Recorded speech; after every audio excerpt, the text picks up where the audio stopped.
Tonight you are about to step into a forgotten world long before civilization where every night could be your last. Now dim the lights. Section 1. The air is cool against your skin as dawn slowly lifts over eastern Africa, nearly 300,000 years ago. Mist hangs above the grasslands like a thin blanket softening every distant hill until the world seems to fade into pale silver. The scent of damp earth mixes with crushed wild herbs beneath your bare feet, while birds begin their morning chorus from scattered acacia trees. Somewhere nearby, a stream murmurs steadily over smooth stones polished by thousands of seasons. This world feels ancient because it is. Nothing around you has been shaped by cities or kingdoms. No walls divide the landscape, no roads slice across the plain. Nature still decides nearly everything, and every sunrise offers both promise and uncertainty. You are not alone. That realization arrives quietly. For much of modern history, people imagined that humanity climbed a neat ladder from primitive ancestors toward ourselves. It was a comforting picture, simple, orderly, almost elegant. Yet the deeper archaeologists explored caves, riverbanks, and forgotten valleys, the stranger the story became. The human family was never a single line. Instead, it resembled a broad tree with many branches growing at the same time. Some branches flourished for hundreds of thousands of years. Others vanished. Today only one remains. That surviving branch is yours. The species later called Homo Sapiens appears in Africa around 300,000 years ago, although researchers continue refining exactly when our defining characteristics fully emerged. Fossils from Jebel Irhoud in present-day Morocco suggest remarkably early members of our own species already possessed many modern facial features, though their skulls still differed slightly from ours. Every new discovery seems to adjust the timeline just enough to remind scholars that evolution rarely obeys tidy calendars. Even your own beginning remains wonderfully uncertain. You kneel beside a patch of soft mud near the stream. Fresh footprints cross the wet ground. Some belong to antelope, others belong to large cats. Then there are footprints almost identical to yours. 5 toes, rounded heel, balanced stride. They belong to your people. Nearby, several adults quietly prepare for another day's journey. One carefully sharpens a stone point using controlled strikes that send tiny flakes spinning into the morning light. Another twists plant fibers together with practiced fingers until they become surprisingly strong cord. A child watches every movement with complete attention, already beginning an education that no classroom could ever match. Nothing is written down. Everything must be remembered. Knowledge lives inside people. That may sound fragile, yet oral learning proves astonishingly resilient. Children absorb thousands of practical lessons simply by watching older members of the group every single day. Which berries ripen first, which animal tracks lead toward danger, which trees survive drought, which stones fracture into razor-sharp blades. The lessons never stop. Neither does observation. You notice the camp itself is surprisingly modest. A few sleeping places rest beneath natural shelters. Carefully tended fire remains glow faintly beneath grey ash. Wooden digging sticks lean against fallen logs. Animal hides dry across low branches while woven carrying slings wait for another day's travel. Everything can move. That flexibility becomes one of your greatest strengths. Unlike many later societies tied to permanent buildings, these early communities carry much of their world with them. Possessions remain light because survival favors mobility. If rainfall changes or game animals migrate elsewhere, the entire group simply follows. Modern researchers increasingly believe adaptability shaped much of Homo sapiens' success. Not size, not strength, flexibility. You begin walking beside several hunters leaving camp before the morning heat arrives. Their pace feels relaxed rather than hurried. They study broken grasses, distant bird movements, scattered droppings and subtle impressions barely visible in dusty soil. Every detail tells part of an invisible story. You are learning to read a landscape. Long before alphabets existed, one older hunter suddenly pauses. He kneels beside an almost invisible hoofprint pressed into damp earth. Without speaking, he gently brushes one finger across its edge. Fresh, very fresh. The group quietly changes direction. To modern eyes, it almost resembles magic, yet nothing supernatural is happening. Generations of experience have trained these people to notice tiny variations that most of us would never even see. A bent blade of grass, a snapped twig drying at one end, a bird alarm call echoing through distant shrubs. Every clue matters. Historians often describe intelligence as the defining human trait, but intelligence alone explains surprisingly little.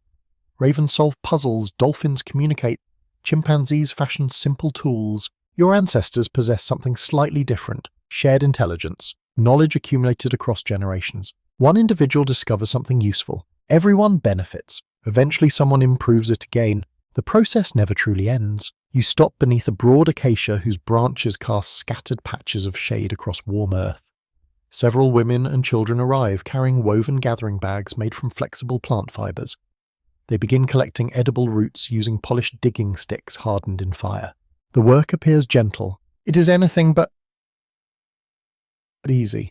Each root demands careful identification because similar-looking plants may nourish or poison.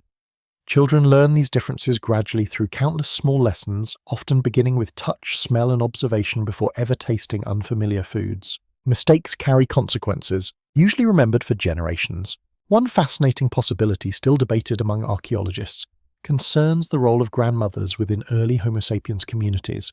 Some researchers suggest older women long past childbearing years significantly increased survival by helping gather dependable food, while younger adults hunted or cared for infants.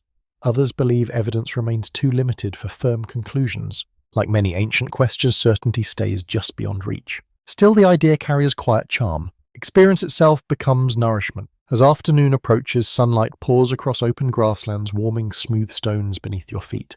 Cicadas begin their rhythmic chorus, while distant zebras move like flowing shadows against golden hills.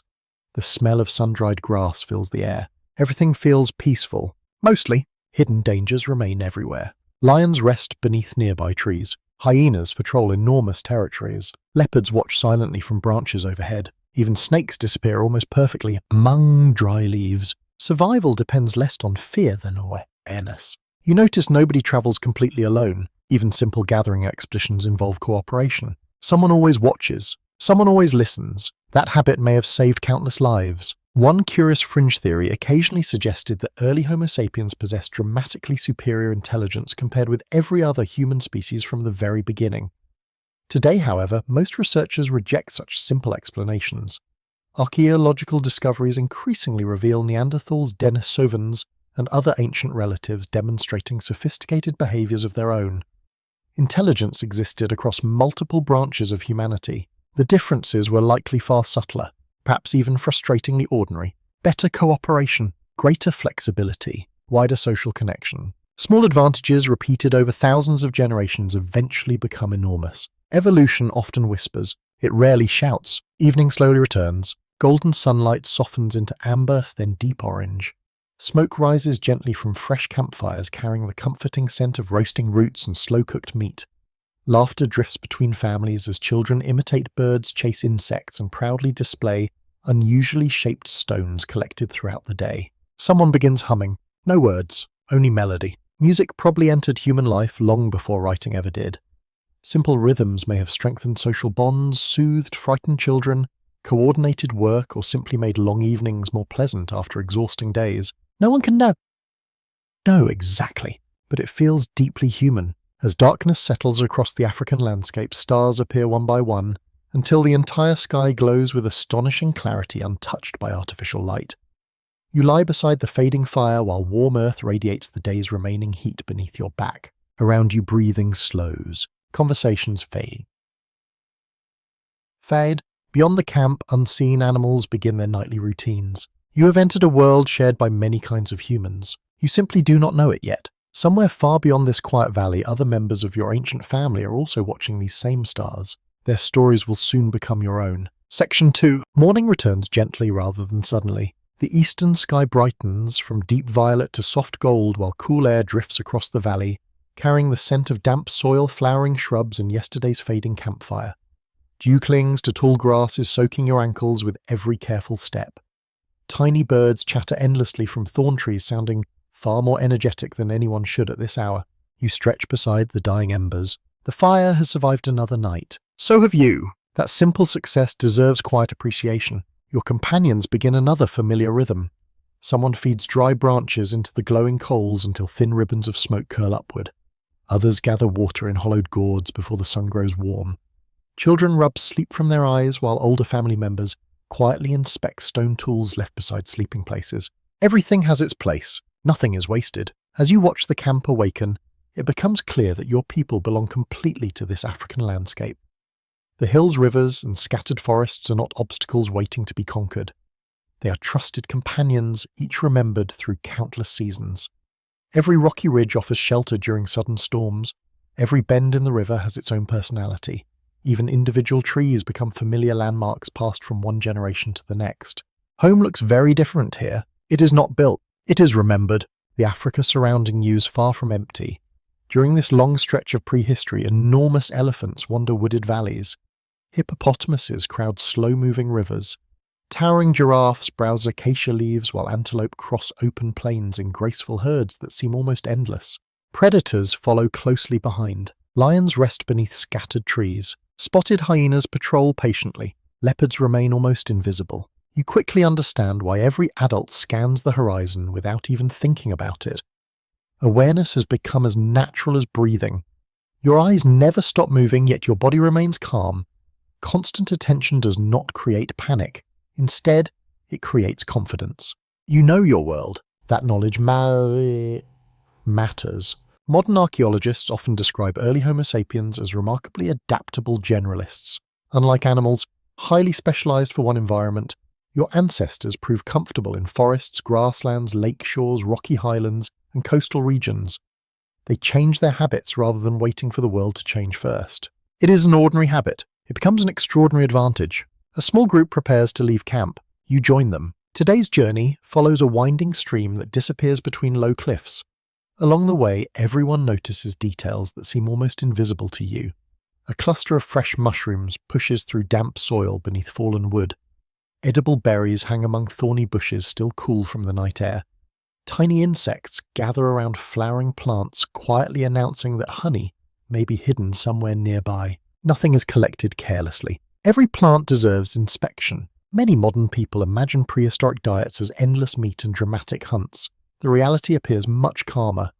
Evidence from archaeological sites suggests that early Homo sapiens relied upon astonishingly diverse foods depending on local seasons. Fruits, nuts, seeds, roots, shellfish, fish, insects, eggs, honey, and small animals often prove just as important as large game. Dinner rarely arrives in one exciting moment. It arrives piece by piece. You kneel beside an older woman examining unfamiliar leaves. She gently crushes one between her fingers before lifting it toward her nose. The sharp herbal scent brings a quiet smile. She nods and several younger gatherers immediately begin collecting the plant. No explanation is spoken. None is needed. The lesson has already been taught many times before. Historians and anthropologists continue debating exactly how extensive botanical knowledge became among early human communities. Some researchers argue these people recognized hundreds of edible and medicinal species. Others suggest the number varied greatly between environments and cultures. Since plants rarely preserve as well as bones or stone tools, much of this remarkable expertise disappeared without leaving obvious traces. The Earth remembers only fragments. Human memory once carried the rest. The sun climbs higher, warmth spreads across your shoulders. A breeze carries the sweet smell of flowering shrubs mixed with the distant scent of muddy water where elephants recently crossed the river. Dragonflies shimmer above the surface like tiny moving jewels. Frogs disappear with soft splashes whenever someone approaches too closely. Everything feels wonderfully alive. Even silence contains movement. Around midday, the group pauses beneath broad trees whose shade offers welcome relief from growing heat. Leather water bags pass quietly from hand to hand. Someone cracks open hard nuts using smooth river stones. Children examine curious insects crawling across fallen branches, while older adults exchange stories too softly for you to hear clearly. Conversation matters, not merely for entertainment. Language itself remains one of the greatest mysteries surrounding early Homo sapiens. Most scholars agree that complex speech likely existed long before people left Africa in significant numbers. Yet no fossil preserves conversations. No ancient recording waits beneath the soil. Words vanish. Their consequences remain. One intriguing possibility occasionally discussed by researchers suggests that increasingly sophisticated language allowed larger groups to cooperate without everyone knowing each individual personally. Stories about trustworthy hunters, dangerous places, or generous families could travel beyond immediate experience. Reputation could travel farther than footsteps. It is a wonderfully human idea. As afternoon slowly unfolds, clouds gather over distant hills. Shadows drift across the grasslands, while thunder murmurs so faintly that it almost blends with the wind. Several people glance upward quietly, judging whether rain will arrive before evening. Nobody checks a forecast. The sky provides one. A light shower eventually begins. Cool drops strike your shoulders and arms before darkening dusty ground into rich brown earth. The smell that rises afterward feels almost impossible to describe. Fresh rain awakens hidden scents trapped beneath dry soil for weeks. Every breath seems fuller than the last. The children laugh. The adults simply smile. Rain means water. Water means life. After the shower passes, hundreds of tiny snails emerge from hidden cracks among rocks. Birds immediately begin searching for them. Small antelope venture into newly refreshed meadows. Even insects seem to celebrate the returning moisture. The entire landscape responds together. You begin noticing another remarkable feature of your companions. Nobody claims ownership over today's discoveries. Gathered foods are shared naturally throughout the group. Hunters who succeed tomorrow may depend upon gatherers the following week. Illness, injury, or simple bad luck can affect anyone. Cooperation reduces uncertainty better than selfishness ever could. Generosity becomes practical, not sentimental. Archaeologists studying modern hunter-gatherer societies often find elaborate traditions encouraging food sharing. While prehistoric customs certainly varied, many researchers believe similar patterns likely stretch deep into humanity's past. Communities surviving together generally outlast individuals surviving alone. Evolution notices such habits. Slowly, patiently. By late afternoon, everyone begins the familiar journey home. The camp appears long before you reach it, marked by thin smoke rising lazily above scattered trees. Someone has already rekindled the central fire. Others prepare fresh hides for scraping or inspect recently gathered firewood before stacking it neatly beyond the flames. Home returns once more. Children race ahead. An elderly man sits quietly beside the fire, slowly shaping a wooden spear shaft, using a carefully chipped stone blade. His movements appear almost effortless. Tiny curls of wood fall gently into his lap one after another, while younger eyes watch every motion. No classroom exists, yet learning never stops. Historians still disagree about exactly when teaching became intentionally structured among early Homo sapiens rather than simple imitation. Some believe deliberate instruction developed surprisingly early, allowing increasingly complex skills to pass reliably between generations. Others argue observation alone explains much of the evidence. The truth probably lies somewhere between. Human learning has always been wonderfully flexible. As evening settles across the valley once again, familiar sounds return. Crackling firewood, quiet conversation, insects singing beneath tall grasses, the distant whooping calls of hyenas beginning another night across the plains. Above you, stars slowly emerge. The same stars watched by countless generations before you. The same stars that will guide generations yet unborn. For now, your world remains entirely African. Its rivers nourish you, its forests shelter you, its grasslands teach you patience. Yet curiosity already stirs within restless minds. Some families will eventually wander farther than anyone before them, following rivers beyond familiar valleys, crossing mountains that seem impossible, and discovering landscapes no ancestor has ever described. The first great journey has not quite begun, but the desire to explore already lives quietly inside you, like glowing embers waiting for fresh wood. Section 3. 3. The morning begins with a horizon you have never seen before. The familiar valley now lies several days behind you, hidden beyond distant ridges softened by blue mist. Cool wind brushes across your face, carrying the sharp scent of unfamiliar grasses and dry stone warmed by the first hints of sunrise. Somewhere overhead, large birds circle silently, riding invisible currents of air, as though they have travelled this route for countless generations. Perhaps they have. You have not. Around you, your companions quietly gather the few possessions they carry. Fire-hardened digging sticks rest beside carefully wrapped bundles of stone tools. Woven slings hold dried roots, smoked meat, and precious pieces of flint collected many days earlier. Nothing feels heavy, yet every object represents experience accumulated over lifetimes. Your world has become portable. That is no small achievement. Many animals migrate because changing seasons force them to move. Herds follow fresh grass, birds follow warmer skies, fish follow rivers that swell with seasonal rains. Humans are different. You can choose. That single difference quietly changes history. No one standing beside you believes they are beginning one of the greatest journeys in the history of life. There are no speeches, no grand declarations, no maps scratched into the earth. Only footsteps, thousands upon thousands of them. Historians generally agree that Homo sapiens evolved in Africa before gradually expanding beyond the continent in several waves. Earlier human species had already ventured into Eurasia hundreds of thousands of years before, including Homo erectus and later Neanderthals. Your people are not inventing exploration. You are refining it. Exactly when the largest migration began remains one of archaeology's enduring discussions. Many scholars point toward a significant expansion around 70,000 years ago, while others argue smaller groups ventured outward much earlier, perhaps over 100,000 years ago. Fossils discovered in the Middle East and parts of Asia continue reshaping this debate whenever new evidence appears. History keeps surprising itself. That uncertainty feels strangely comforting. You begin walking before the morning grows warm. The landscape changes almost imperceptibly with every passing day. Dense woodland slowly opens into rolling grasslands. Wide rivers replace narrow streams. Rocky escarpments rise unexpectedly from otherwise gentle plains. Every evening brings unfamiliar bird calls, different insects, and plants your elders inspect with patient caution before gathering. Nothing is assumed. Everything is observed. The older members of your group rarely hurry. They stop often kneeling beside tracks pressed into soft mud or examining broken branches still glistening with fresh sap. Children imitate these movements, naturally learning that the earth speaks constantly for anyone willing to notice. One bent reed, one loose feather, one fresh footprint. Every detail carries meaning. You discover that traveling is less about covering distance than understanding landscapes. Modern people often imagine prehistoric migration as an endless march toward unknown destinations. The reality was almost certainly much slower. Entire generations could spend their lives moving only modest distances while gradually expanding familiar territory. Grandchildren might continue journeys begun by grandparents who never realized they had started anything remarkable. No one races towards the future.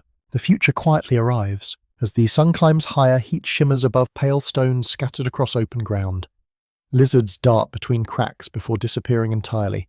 Dry grasses rustle with every breeze, producing a soft whisper that rises and falls like distant waves. You pause beside a shallow stream. Its water tastes slightly different. More minerals, less sweetness. The group drinks carefully before refilling hollow gourds in leather containers. Water determines everything. Always has. One fascinating possibility discussed by archaeologists suggests ancient river systems served as natural highways guiding early human movement across enormous distances. Rather than wandering randomly, people likely followed dependable water sources linking one familiar region to another. Rivers offered freshwater fish, edible plants, and predictable wildlife. They also offered direction. Nature drew the map. As afternoon settles across the land, you notice subtle changes within the group itself. Small conversations continue while walking. Someone points toward distant mountains where unusual clouds gather above high peaks. Another quietly recalls a spring visited several rainy seasons ago. Memory becomes navigation. Stories become geography. You begin to appreciate something remarkable. No individual carries all the knowledge. One elder remembers where flint can be found. Another recognizes dangerous plants. Someone else understands seasonal bird migrations. Another recalls hidden waterholes surviving even in the harshest droughts. Together, the group remembers everything. Shared memory becomes shared survival. Researchers increasingly believe this collective intelligence distinguished Homo sapiens in important ways. While other human species certainly cooperated, evidence suggests your ancestors maintained unusually broad social networks capable of exchanging information across multiple communities. News about changing climates, useful resources, or unfamiliar dangers may have traveled surprisingly far without anyone writing a single word. Ideas move faster than people. Sometimes much fear. Cloud shadows drift lazily across the plain as afternoon fades. Suddenly, one young hunter raises a hand. Everyone stops. Instantly, silence settles. Far ahead, several gazelles graze peacefully among scattered shrubs. Their ears twitch constantly, yet they remain unaware of your presence. No one rushes forward. Instead, the hunters quietly spread apart until each disappears into different patches of tall grass. You barely hear movement. Only the faint brushing of dry stems reveals where they have gone. Patience wins more meals than the ambush unfolds gradually. One hunter startles the herd just enough to redirect their escape. Another waits exactly where experience predicted they would run. The chase lasts only moments before the remaining gazelles vanish beyond the horizon, leaving one successful catch behind. No celebration erupts, only gratitude. The animal will feed many people tonight. Perhaps tomorrow as well. Historians continue debating exactly how sophisticated early hunting strategies became during this period. Some evidence suggests coordinated planning reached impressive levels remarkably early. Other researchers remain cautious, arguing much hunting likely remained opportunistic rather than highly organized. The truth probably differed from place to place. Humanity has always resisted simple explanations. As evening approaches, your companions prepare camp beside a rocky hillside overlooking a broad valley. The location offers several advantages immediately recognized by experienced eyes. Fresh water flows nearby, trees provide fuel. Elevated ground allows clear views in every direction. Even sleeping requires strategy. Small fires flicker into life as twilight deepens. The comforting smell of roasting meat mingles with aromatic smoke from green branches placed upon the flames to discourage insects. Someone carefully repairs a woven carrying sling damaged during the day's journey.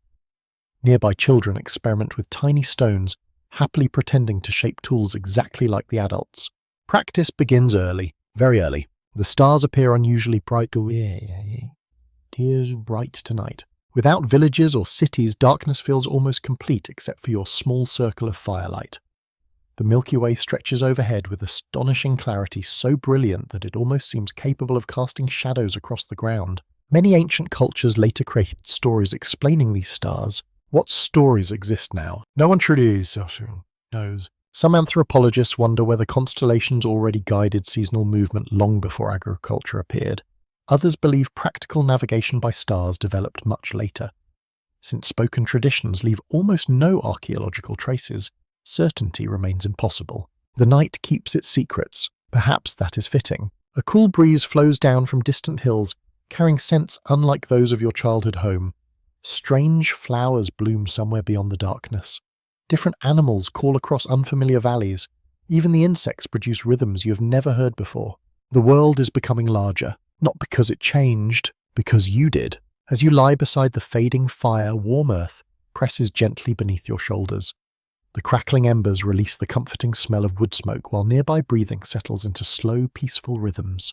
Tomorrow will bring another sunrise, another path, another landscape waiting beyond the next ridge. You still believe this is simply another journey, yet every careful step carries your people farther from the only homeland they have ever known.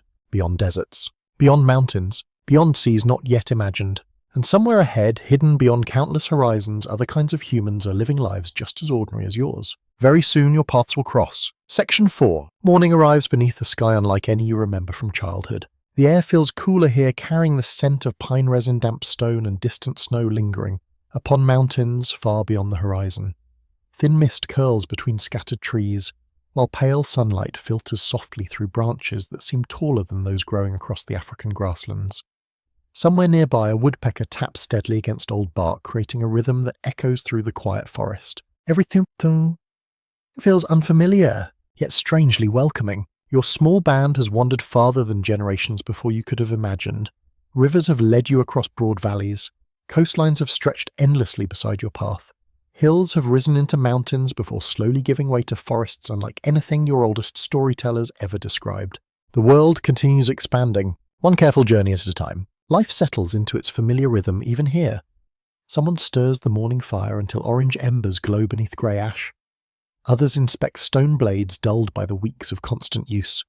Children gather fallen branches while laughing quietly, their voices blending with birdsong drifting through the cool air. Routine survives every landscape. That may be humanity's greatest comfort. As breakfast finishes, one experienced hunter pauses beside a muddy patch where last night's rain softened the earth. He kneels. His fingers hover above several fresh footprints. They are not deer. They are not wolves, yes. They are unmistakably human, yet something feels different. The footprints appear broader than yours. The toes spread slightly wider. The stride seems heavier. Nobody speaks immediately. Instead, everyone studies the impressions with calm concentration. There is no panic, only curiosity. Modern archaeology tells us this moment almost certainly happened many times across Eurasia. As Homo sapiens gradually expanded beyond Africa, they entered regions already inhabited by other human species. The most famous among them were the Neanderthals, whose ancestors had lived across Europe and Western Asia for hundreds of thousands of years. You're not entering an empty world. You are becoming someone's newcomer. For generations, Neanderthals suffered an unfortunate reputation. Early scientists often imagined them as clumsy, dim-witted cave dwellers dragging heavy clubs through frozen landscapes. It was an image shaped more by 19th century prejudice than by evidence. The fossils deserved better. So did the people. You continue following the unusual footprints through open woodland where fallen leaves soften every footstep. Sunlight flickers between branches, warming patches of moss growing across ancient stones. The smell of mushrooms rises from damp soil, while squirrels chatter nervously overhead. The tracks remain fresh, very fresh. Around midday, the trail reaches a narrow stream winding through the forest. There across the water, movement catches your eye. Several figures stand among silver birch trees. At first glance, they appear remarkably familiar. They stand upright. They carry spears. They wear carefully prepared animal hides, but stitched together with surprising skill. Then the differences slowly become clear. Their bodies appear shorter but far more powerfully built. Wide shoulders support thick arms shaped by generations of demanding physical work. Their faces project slightly farther forward than yours, while broad noses dominate strong features adapted to colder climates.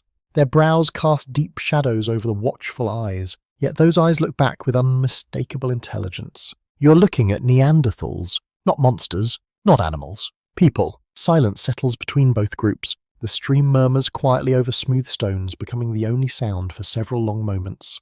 A cool breeze carries the earthy scent of wet leaves and fresh water while everyone simply watches. Nobody raises a weapon. Nobody charges. Curiosity outweighs fear. At least today. Historians believe encounters between Homo sapiens and Neanderthals likely varied enormously depending upon time, place, and circumstance. Some meetings may have been tense, others peaceful. Some perhaps ended in conflict over resources, while others almost certainly involved simple observation before each group quietly continued its own journey. Human behavior has never followed one script. 30,000 meetings probably created 30,000 different stories. One younger Neanderthal cautiously steps toward the stream. He bends to collect water using cupped hands before glancing briefly toward your own group. His movements appear smooth, practiced, almost graceful. A child standing beside him imitates every action with complete concentration. The scene feels familiar. Because it is, children learn the same way, everywhere. Archaeological discoveries continue revealing remarkable Neanderthal abilities.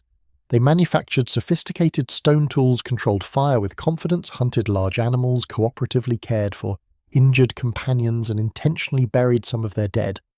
Evidence even suggests they collected unusual feathers, eagle talons, shells, and colourful minerals that may have held symbolic or decorative meaning. Their world possessed beauty, not merely survival. One fascinating discovery from Shandar Cave in Iraq revealed a Neanderthal individual who survived severe injuries for many years, including damage that likely limited movement.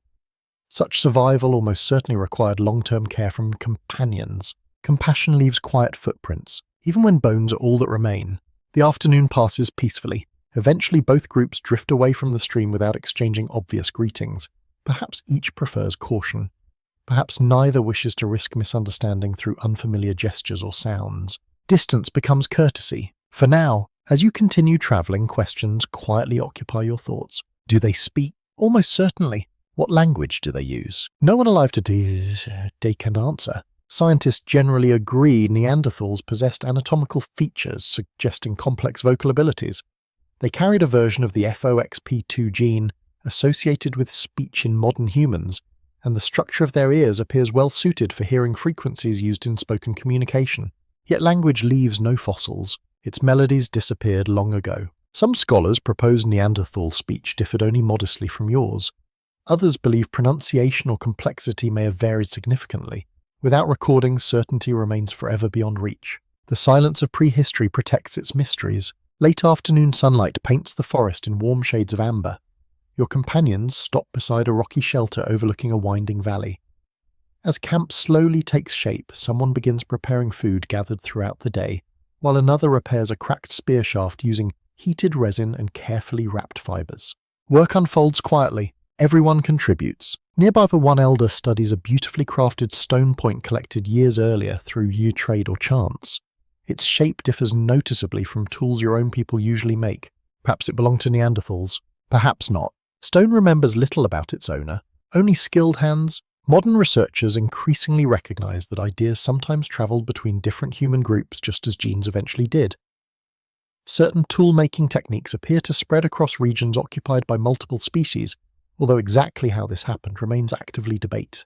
Did they teach one another? Did they simply observe from afar? Historians continue discussing these possibilities with understandable excitement. Learning can happen without conversation. Even rivals notice clever ideas. As darkness slowly settles across the valley, familiar sounds return despite the unfamiliar land. Fire crackles softly. Night insects begin their patient chorus. An owl calls from somewhere beyond the trees, while cool air carries the comforting smell of wood smoke through camp. Above you, stars shine with the same quiet brilliance they offered back in Africa. The sky has not changed, only the ground beneath your feet. You lie beside the fading fire, reflecting upon the remarkable discovery made today. For your entire life, humanity seemed wonderfully simple. There was your family, your neighbours, your people. Now you know something astonishing. You're only one branch of a much larger family tree. Somewhere beyond these forests, more Neanderthal communities continue living ordinary lives beneath familiar skies. Far to the east, another mysterious population, later called the Denisovans, quietly thrives in landscapes you have not yet imagined. The human story is richer than anyone realizes, and it is only beginning to unfold. Tonight, beneath ancient stars, you fall asleep knowing that you share this vast world with cousins whose faces are different, whose voices remain unknown, yet whose hopes for tomorrow may not be so different from your own. Section 5. 5. Dawn slips quietly across the valley, touching the tops of distant pines before reaching the small clearing where your camp still sleeps. The fire has dwindled into a bed of glowing embers, releasing the gentle scent of charred oak and dry moss.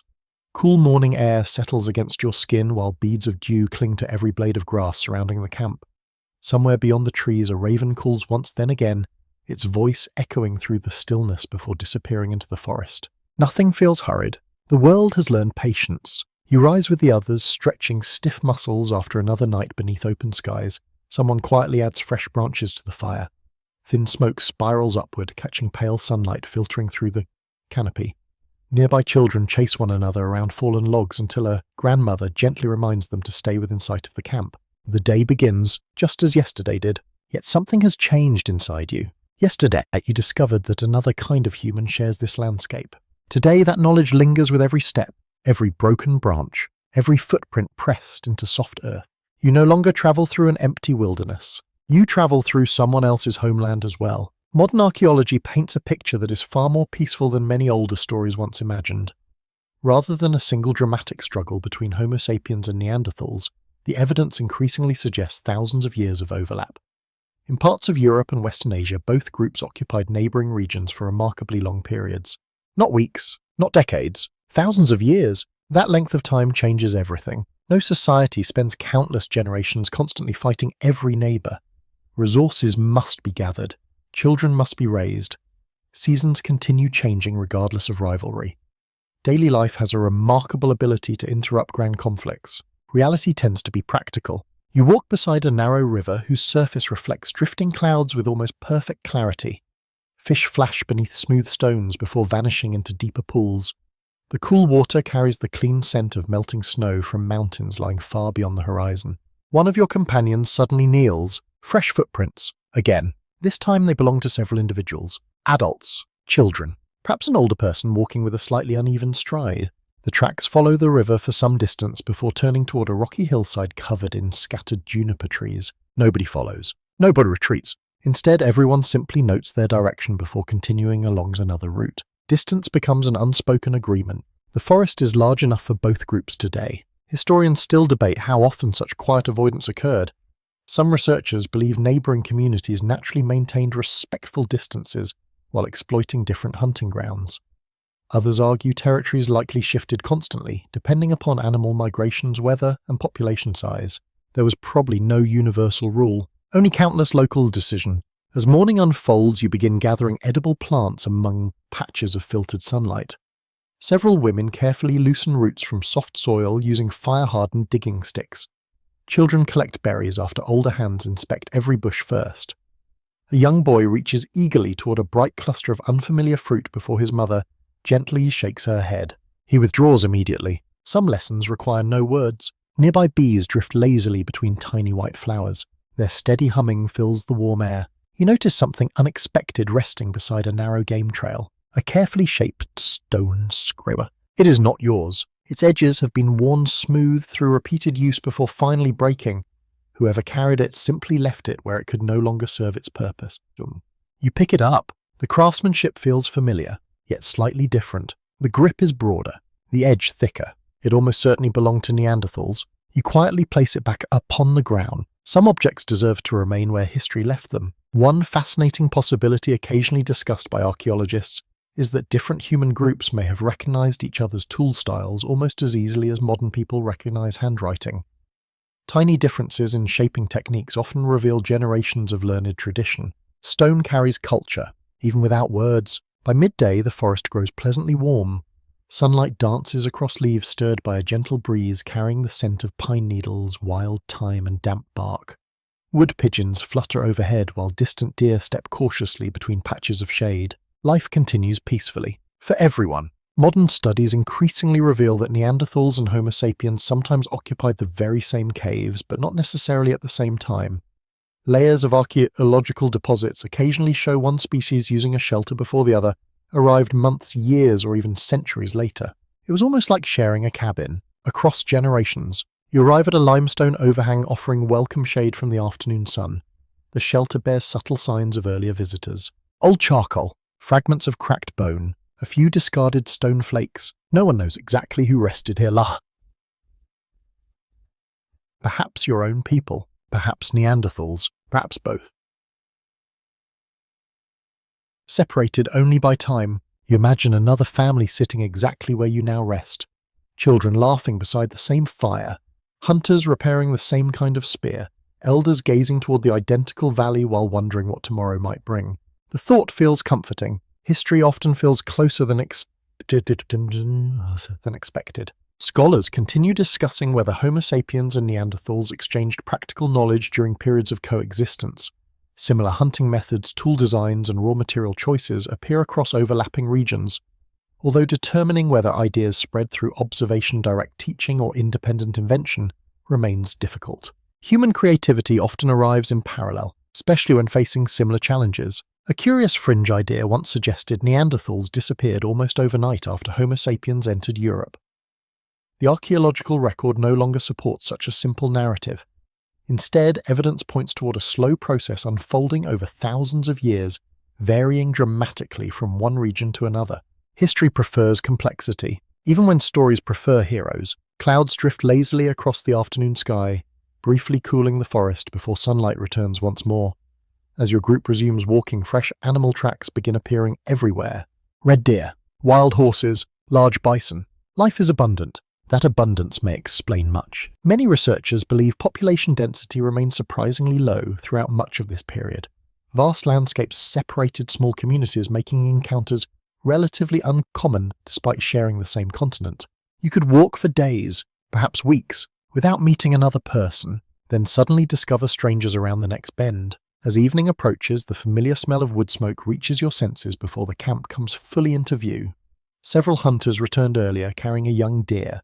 Others already prepare hides for cleaning, while children gather dry branches for the evening fire. The day's work quietly becomes tomorrow's survival. An elderly woman begins grinding dried seeds between two flat stones. The slow scraping sound blends beautifully with the gentle crackle of burning wood.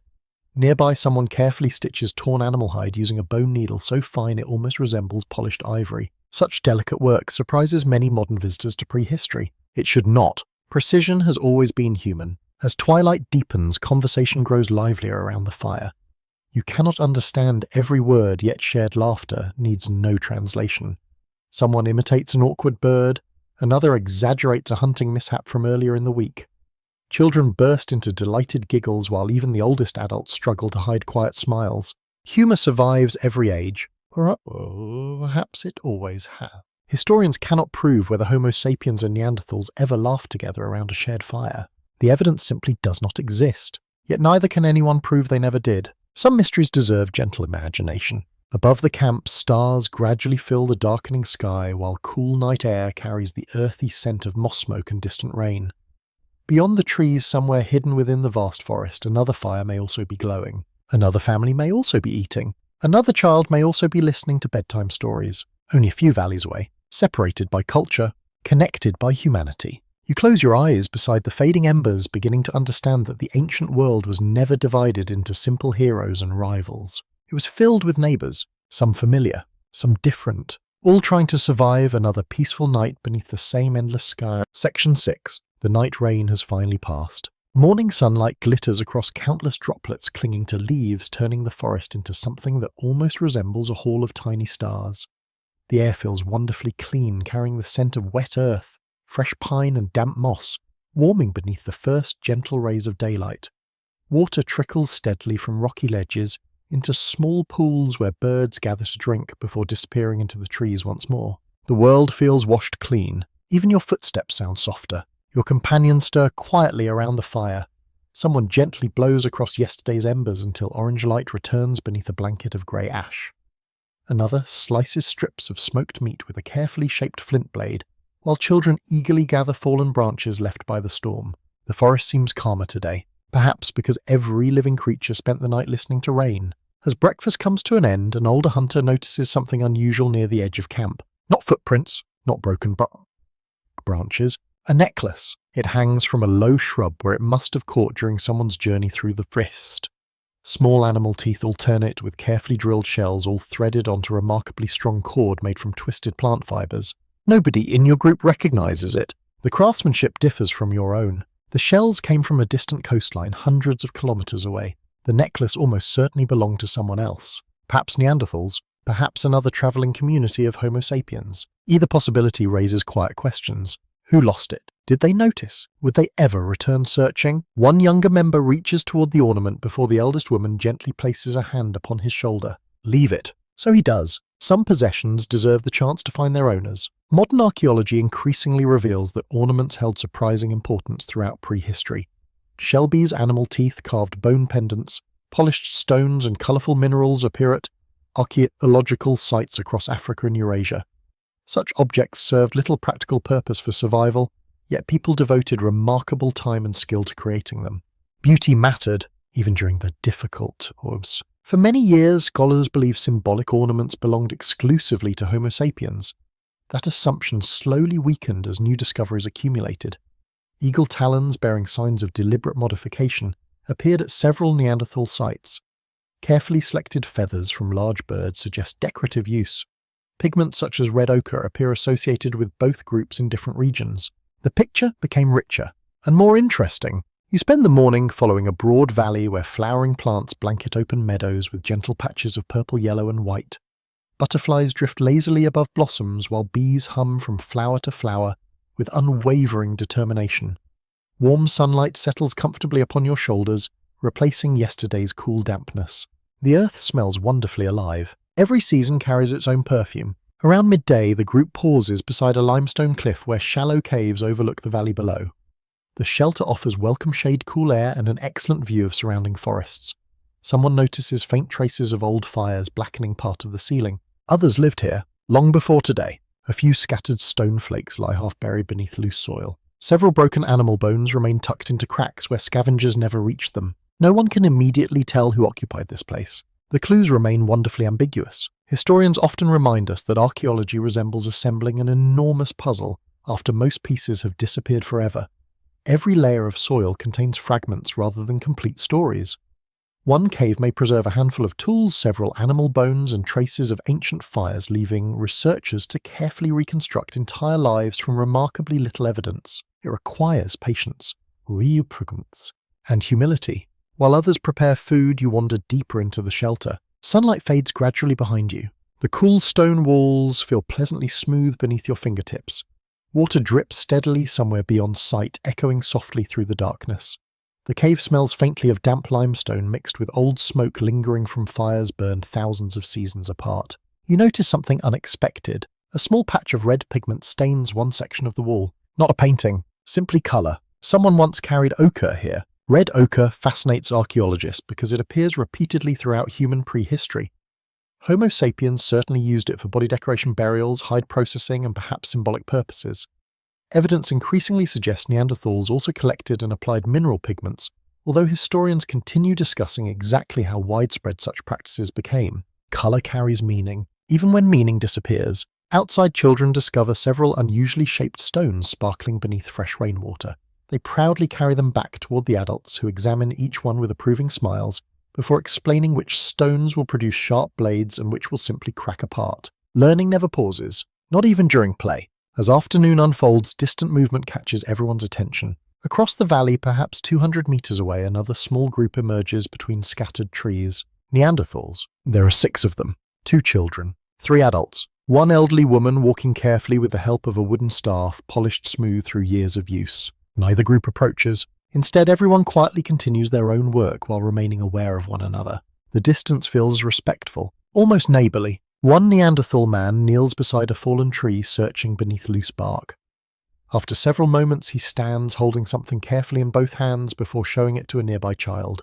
Mushrooms. The child nods enthusiastically. You cannot hear their conversation, yet the lesson requires little imagination. Parents teach, children learn. The rhythm belongs to every human family. One intriguing hypothesis occasionally explored by researchers suggests that peaceful observation between neighbouring groups may have encouraged cultural borrowing without direct contact. Watching unfamiliar hunting techniques, tool designs, or gathering methods from a respectful distance might gradually inspire innovation. No words required, only curiosity. Of course, not every encounter ended peacefully. Resources sometimes became scarce. Harsh winters reduced available game. Competition undoubtedly occurred. Historians simply disagree about how often conflicts shaped these relationships compared with quiet coexistence. The archaeological evidence remains surprisingly mixed, resisting dramatic conclusions. The past rarely behaves like popular movies. It unfolds more gently. Later in the afternoon, several hunters return carrying a young wild goat taken from nearby cliffs. While preparing the animal, every usable part receives careful attention. Meat becomes food. Bones become tools. Tendons become cord, hide becomes clothing or shelter. Very little disappears unused. Waste belongs to wealthier ages. You sit beside an elder shaping a long bone into a polished needle. Tiny scraping motions gradually produce a remarkably fine point capable of piercing thick animal hides. The craftsmanship demands extraordinary patience. Hours pass. No complaint escapes his lip. Historians still debate exactly when eyed needles first appeared widely among Homo sapiens, though beautifully crafted examples emerged tens of thousands of years ago. Tailored clothing likely became increasingly important as populations entered colder climates, where simple draped hides no longer offered sufficient protection. Warmth required invention. As evening slowly settles across the valley, golden sunlight bathes distant cliffs while cool shadows spread beneath ancient trees. Smoke rises gently from both camps now, yours and theirs. The two columns drift upward, until a light breeze carries them together high above the forest canopy. From below they become impossible to distinguish. The image lingers quietly in your thoughts. Perhaps history itself resembles those two trails of soak, separate at first, gradually mixing, leaving traces impossible to untangle completely. Modern genetics would eventually reveal something astonishing. Homo sapiens and Neanderthals did not merely share landscapes. They shared families. The realization, however, still waits beyond tomorrow. Tonight all you know is that another community exists across the valley. They tend fires, care for children, repair tools, tell stories. Watch the same moon rising above the trees. As darkness deepens, the forest fills with the steady chorus of insects, while an owl glides silently between branches illuminated by pale moonlight. The comforting warmth of your campfire spreads across your face as cool air settles gently around your shoulders. You drift towards sleep with one quiet thought. Perhaps the greatest surprises in history are not the differences between ancient people. They are the similarities. Section 7. The first sound you hear is not a bird.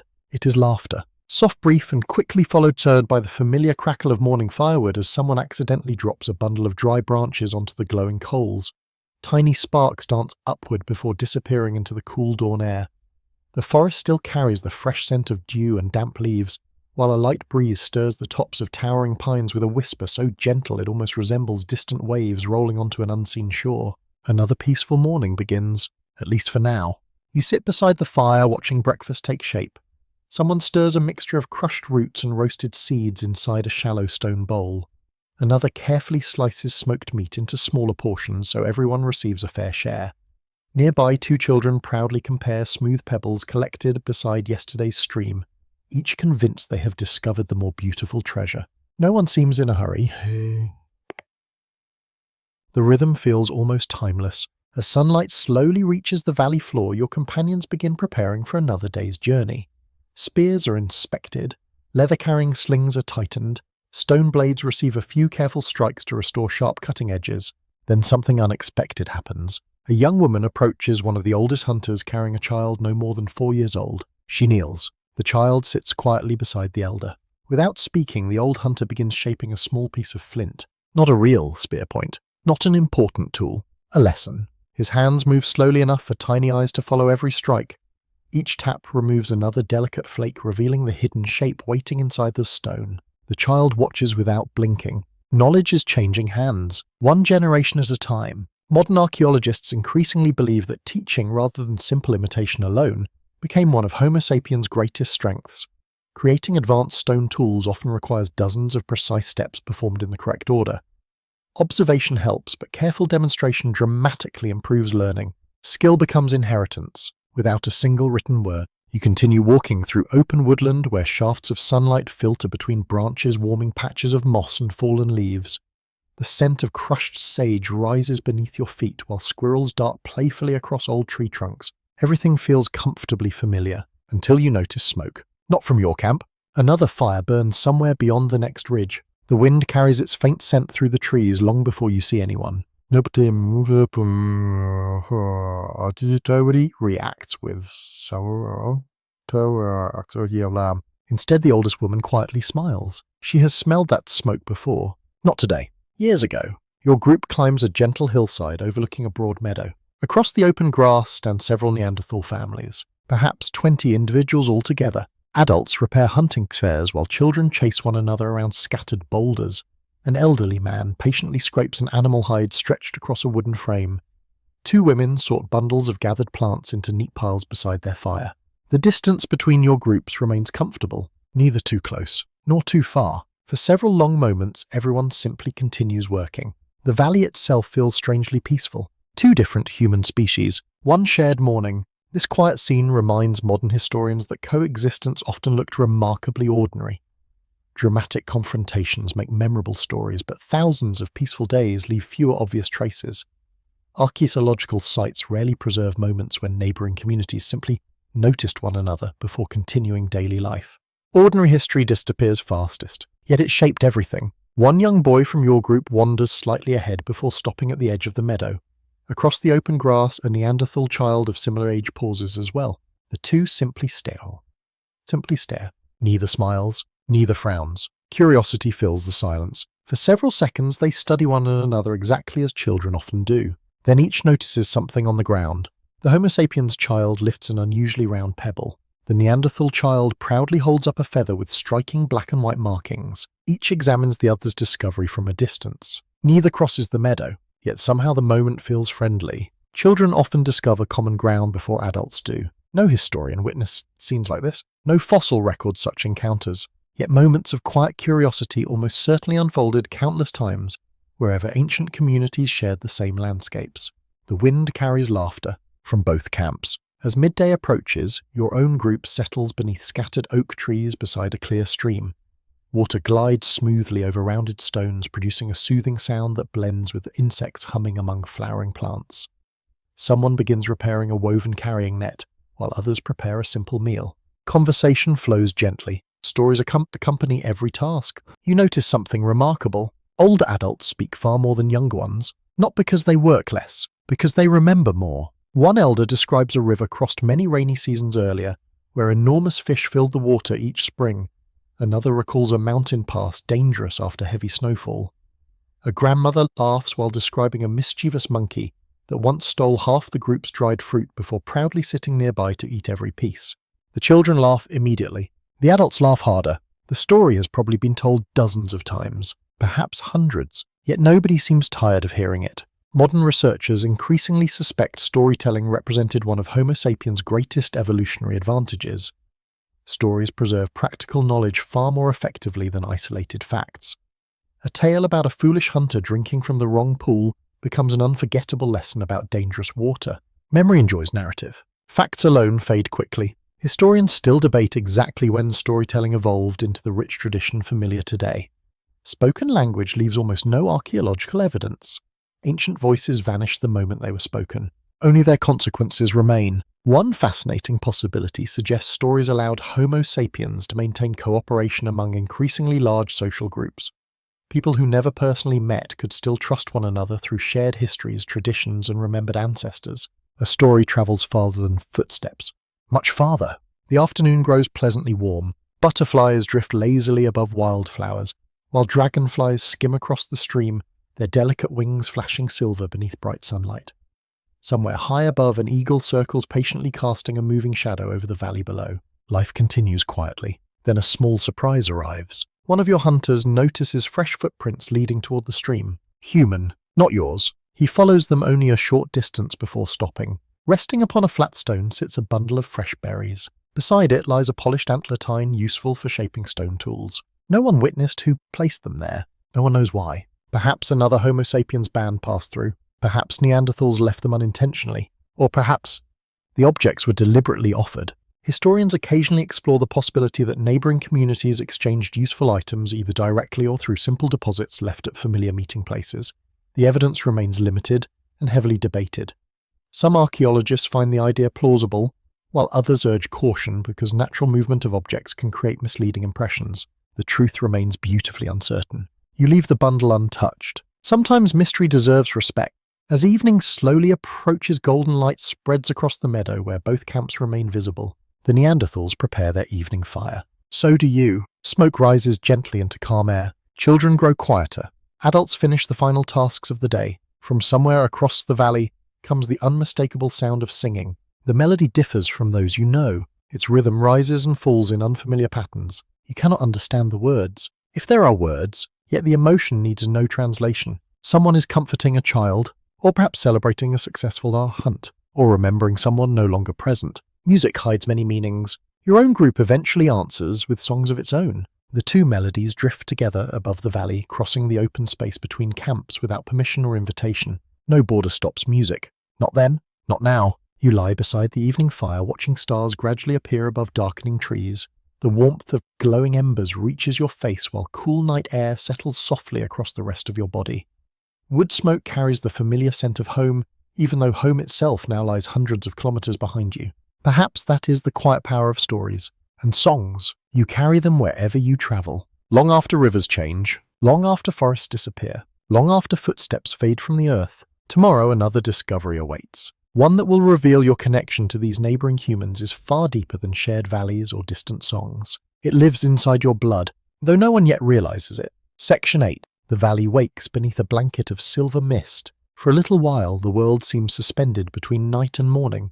Pine trees emerge only as dark silhouettes, their tops disappearing into drifting clouds that hug the hillsides. Moisture gathers upon your hair and shoulders, cool enough to make you pull an animal hide a little tighter around yourself. Somewhere hidden beyond the fog, water tumbles gently over stones, while unseen birds exchange quiet calls that seem to float through the white silence. Everything feels softer, even sound. The fire crackles patiently beside you, releasing the comforting scent of oak smoke mixed with roasted hazelnuts warming on flat stones. One by one, your companions emerge from beneath their sleeping hides, stretching stiff limbs before greeting another peaceful morning. The Neanderthal camp across the valley remains invisible behind the mist, yet you know they are there. That knowledge has become strangely reassuring. The world suddenly feels less lonely. As breakfast ends, your group prepares to move toward higher ground, where scattered herds of red deer were spotted several days earlier. Spears are lifted onto shoulders. Water containers are checked carefully. Children are reminded to stay close while climbing rocky slopes made slippery by the night's heavy moisture. The forest smells wonderfully alive. Wet bark, fresh mushrooms, crushed fern. The earth itself seems to breathe beneath your feet. You climb steadily until the valley spreads below like a great green sea, interrupted by ribbons of winding streams. Mist slowly dissolves beneath the strengthening sun, revealing forests stretching farther than your eyes can follow. It is breathtaking and humbling. Looking across this immense landscape, one simple realization quietly settles into your thoughts. There is room here. Far more room than more room than people. Modern archaeologists estimate that human populations throughout much of the Ice Age remained astonishingly small. Entire regions covering thousands of square kilometers may have supported only a few scattered communities. You could travel for weeks without meeting another group, even though they lived surprisingly nearby by modern standards. Humanity was rare. The wilderness was endless. This changes how you think about coexistence. Competition certainly existed, especially during difficult seasons when food became scarce. Yet enormous stretches of land often separated neighbouring communities, allowing different groups to exploit separate hunting grounds without constant conflict. Space itself became a resource, one often overlooked. The hunters spread quietly across a rocky hillside where fresh deer tracks weave between juniper bushes. Frost still clings to shaded patches of grass despite the growing warmth. A cool breeze carries the faint scent of distant snow, lingering upon mountain peaks beyond the horizon. No one speaks. Every movement becomes deliberate. One hunter notices something unexpected beneath a weathered cliff. Footprints, several days old. Not from your people. The impressions belong to Neanderthals. Beside them lie the remains of an old campfire long extinguished by rain. A few cracked bones rest among cold ashes while several discarded stone flakes sparkle where morning sunlight reaches beneath the overhang. Your companions kneel quietly, not to investigate enemies, to learn. One hunter gently picks up a broken stone point abandoned beside the fire. He turns it slowly in his hand, studying the angle of each carefully struck edge, before placing it back exactly where he found it. No words pass between anyone. None are necessary. Good craftsmanship speaks clearly. Historians continue debating how often neighbouring human groups observed one another's technologies without direct contact. It seems almost inevitable that useful ideas occasionally spread simply because intelligent people noticed effective solutions when passing through shared landscapes. Innovation can travel silently. Curiosity often does the work. The hunt continues through shattered woodland, where shafts of sunlight illuminate drifting clouds of tiny insects. Squirrels chatter nervously overhead while wood pigeons burst suddenly from low branches, their wings startling everyone for only a brief moment. The deer remain elusive. That happens. By midday, your group accepts the forest's decision and turns attention toward gathering instead. Wild onions grow abundantly near a rocky stream. Edible mushrooms appear beneath fallen logs softened by weeks of steady moisture. Several women discover patches of ripe blackberries sheltered beneath thorny shrubs. No one complains. Successful people adapt. Successful species do too. Modern researchers increasingly point toward flexibility as one of Homo sapiens' defining characteristics. Rather than depending heavily upon one source of food, your ancestors appear remarkably willing to adjust diets whenever circumstances changed. Coastal communities collected shellfish. Forest groups emphasized nuts and berries. Grassland hunters followed migrating herds. One strategy never ruled them all. Variety became insurance. As afternoon settles gently across the hills, you rest beside a broad stream whose crystal-clear water reflects drifting white clouds overhead. The cool current slips effortlessly around polished stones, creating countless tiny ripples that shimmer like scattered silver beneath bright sunlight. Children quickly discover smooth clay exposed along one muddy bank. Soon they begin shaping tiny animals with delighted concentration. A deer, a bird, something resembling a bear. The figures are wonderfully imperfect. An elderly woman laughs softly before carefully moulding a small mammoth with surprising accuracy. The children immediately gather around to admire her work. No one calls this art. It is simply play. Yet perhaps the two have always been connected. Historians still discuss when symbolic creativity truly blossomed among Homo sapiens. Decorative objects, carved figurines, pigments, and eventually magnificent cave paintings appear with increasing frequency during the late Pleistocene. However, exactly why creativity expanded remains one of archaeology's greatest unanswered questions. Did larger communities encourage imagination? Did changing climates inspire new ideas? Or had such creativity always existed, waiting only for materials capable of surviving thousands of years? The answers remain hidden, perhaps forever. One curious fringe hypothesis proposes that climate instability itself encouraged innovation. Communities repeatedly forced into unfamiliar environments may have become increasingly inventive simply because old solutions no longer worked reliably. Many researchers find this possibility compelling. Others urge caution. Climate undoubtedly shaped human history. Exactly how much remains under lively discussion. The afternoon breeze gradually strengthens, carrying the rich scent of flowering herbs across the valley. Above you, several large cranes fly southward in graceful formation, their calls echoing faintly through the open sky. Everyone pauses to watch. Birds have always fascinated people, perhaps because they travel farther than anyone else. One elder quietly points toward the disappearing flock. Children follow his gesture. No explanation is offered. Perhaps none is needed. Migration itself has become familiar. Every season teaches movement. Every landscape offers another lesson. As evening approaches, your group returns toward camp, carrying baskets filled with roots, berries, mushrooms, and edible greens. The hunt produced no deer today. Yet no one goes hungry. That quiet success feels important. Back at the valley, something catches your attention immediately. Across the open meadow, the Neanderthal camp also appears unusually busy. Several figures return, carrying what looks like a young ibex balanced upon wooden poles.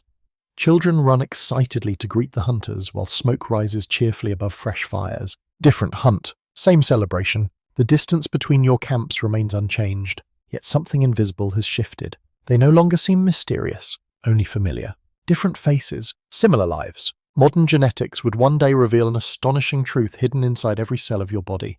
Somewhere during these long centuries of coexistence, Homo sapiens and Neanderthals did more than observe one another across valleys. Some fell in love, some formed families, some children carried the inheritance of both worlds. No one beside tonight's fire can imagine such a future, yet history is already quietly moving toward it. Darkness settles gently across the forest while the comforting scent of wood smoke mingles with cool evening air. Insects begin their nightly chorus. An owl glides silently above the trees. The moon rises slowly over distant hills, bathing both camps in the same soft silver light. You lie beside the fire, listening to quiet breathing all around you. Across the valley, another family prepares for sleep beneath that very same moon. Their dreams may not be so different from yours. And before many generations pass, some dreams will become shared memories carried within descendants who will never know exactly where one family ended and another began. Section 9. The morning sun arrives with unexpected warmth. Gone is yesterday's cool mist. Instead, golden light pours across the valley, illuminating every blade of grass until countless droplets sparkle like scattered crystals. The scent of warming pine needles drifts through the air, mixing with wood smoke rising from your camp. Somewhere nearby, bees have already begun their patient work among clusters of purple wildflowers, while a gentle breeze carries the distant sound of flowing water through the trees. The forest feels generous today, as though it has decided to share its abundance. You wake to the familiar rhythm of quiet industry. One hunter checks the bindings, securing a stone spear point to its wooden shaft. An older woman carefully untangles woven carrying nets stretched between two branches. Children gather dry sticks no thicker than a finger, proudly presenting each small bundle to the adults waiting beside the fire. Every task matters, even the smallest one. After a simple breakfast of roasted roots, berries, and smoked meat, the group begins preparing for a longer journey. Word has spread through remembered stories that a source of exceptional stone lies beyond several ridges to the east. Not ordinary rock, flint, the kind that breaks into razor-sharp edges with remarkable predictability. A good stone can serve a family for many seasons. A truly excellent one may travel much farther than its maker ever will. You set off beneath a bright blue sky, dry leaves crunch softly beneath your feet while the smell of sun-warmed earth replaces the cool dampness of early morning.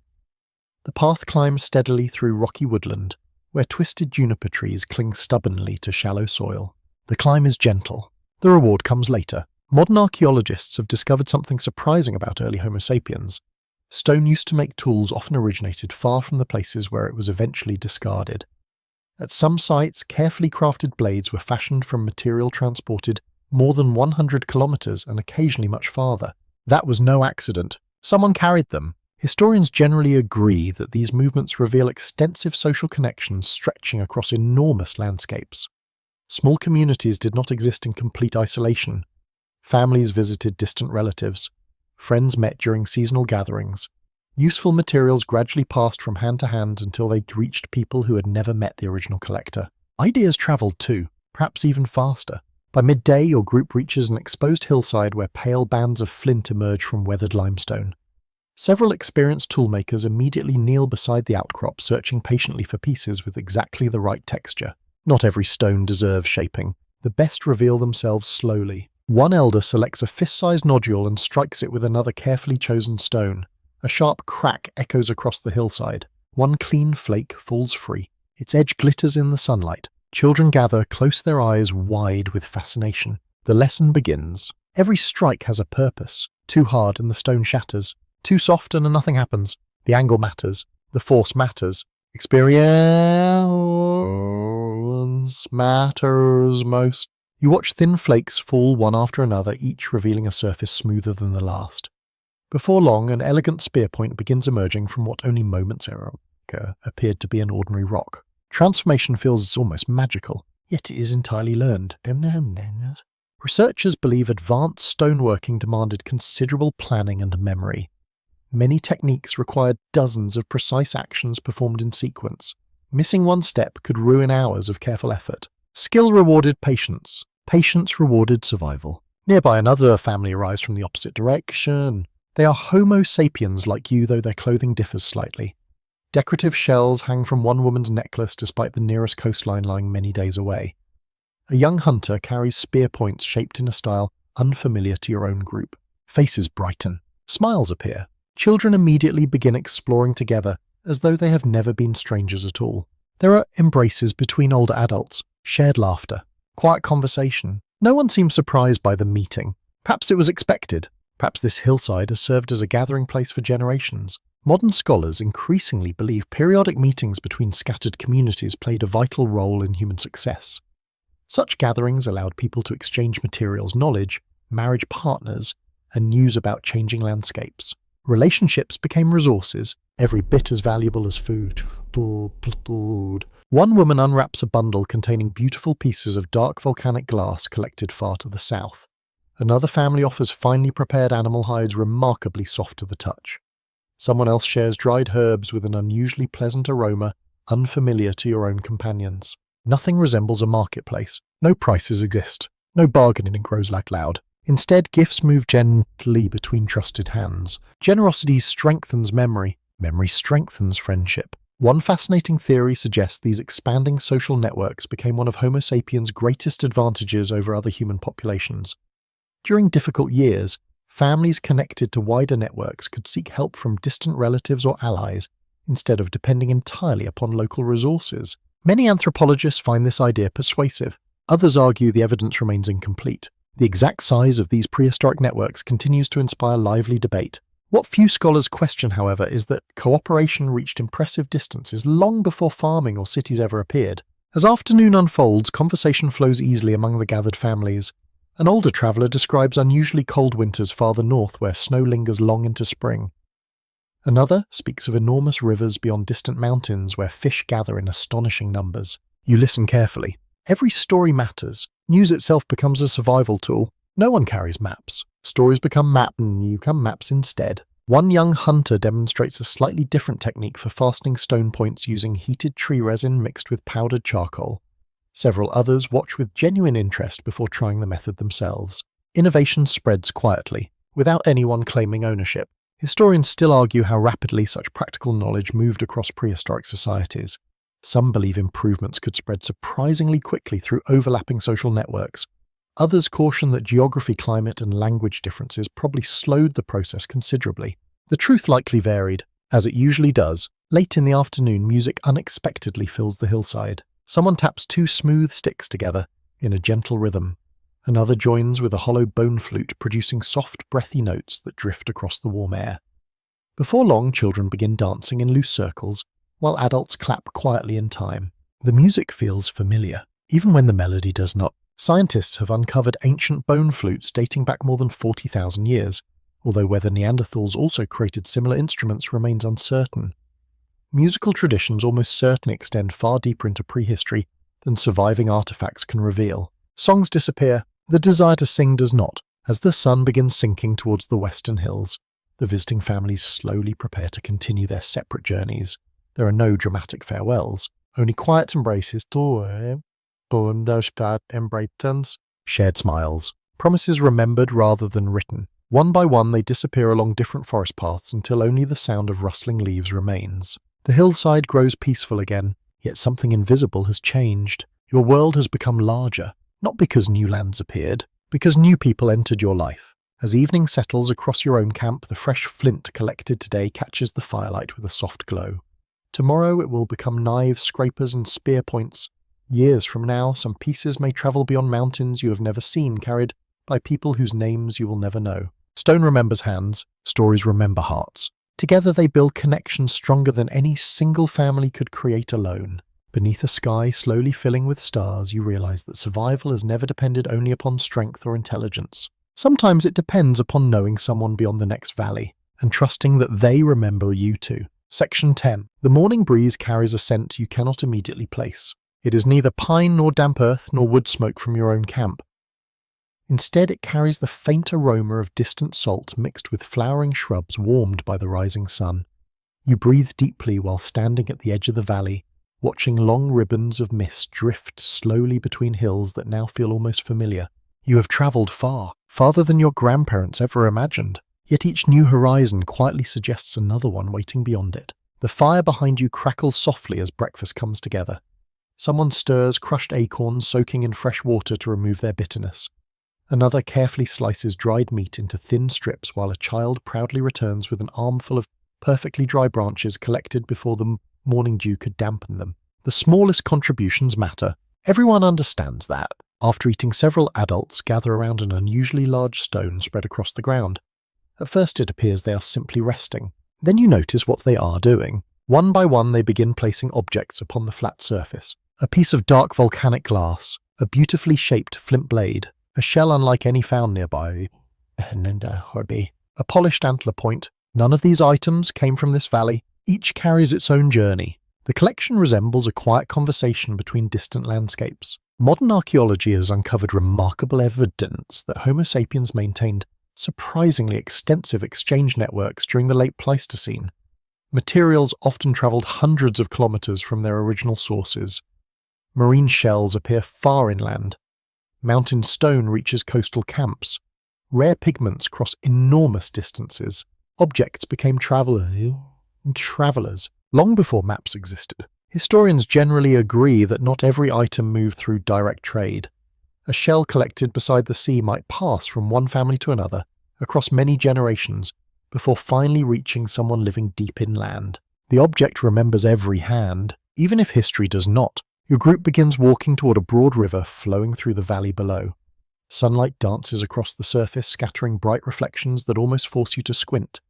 The river smells fresh and cool, carrying bits of floating leaves toward distant lands you will never see. Water attracts life.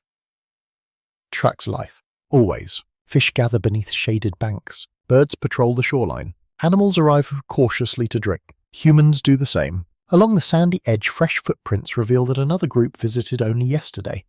Some belong to adults with long, confident strides.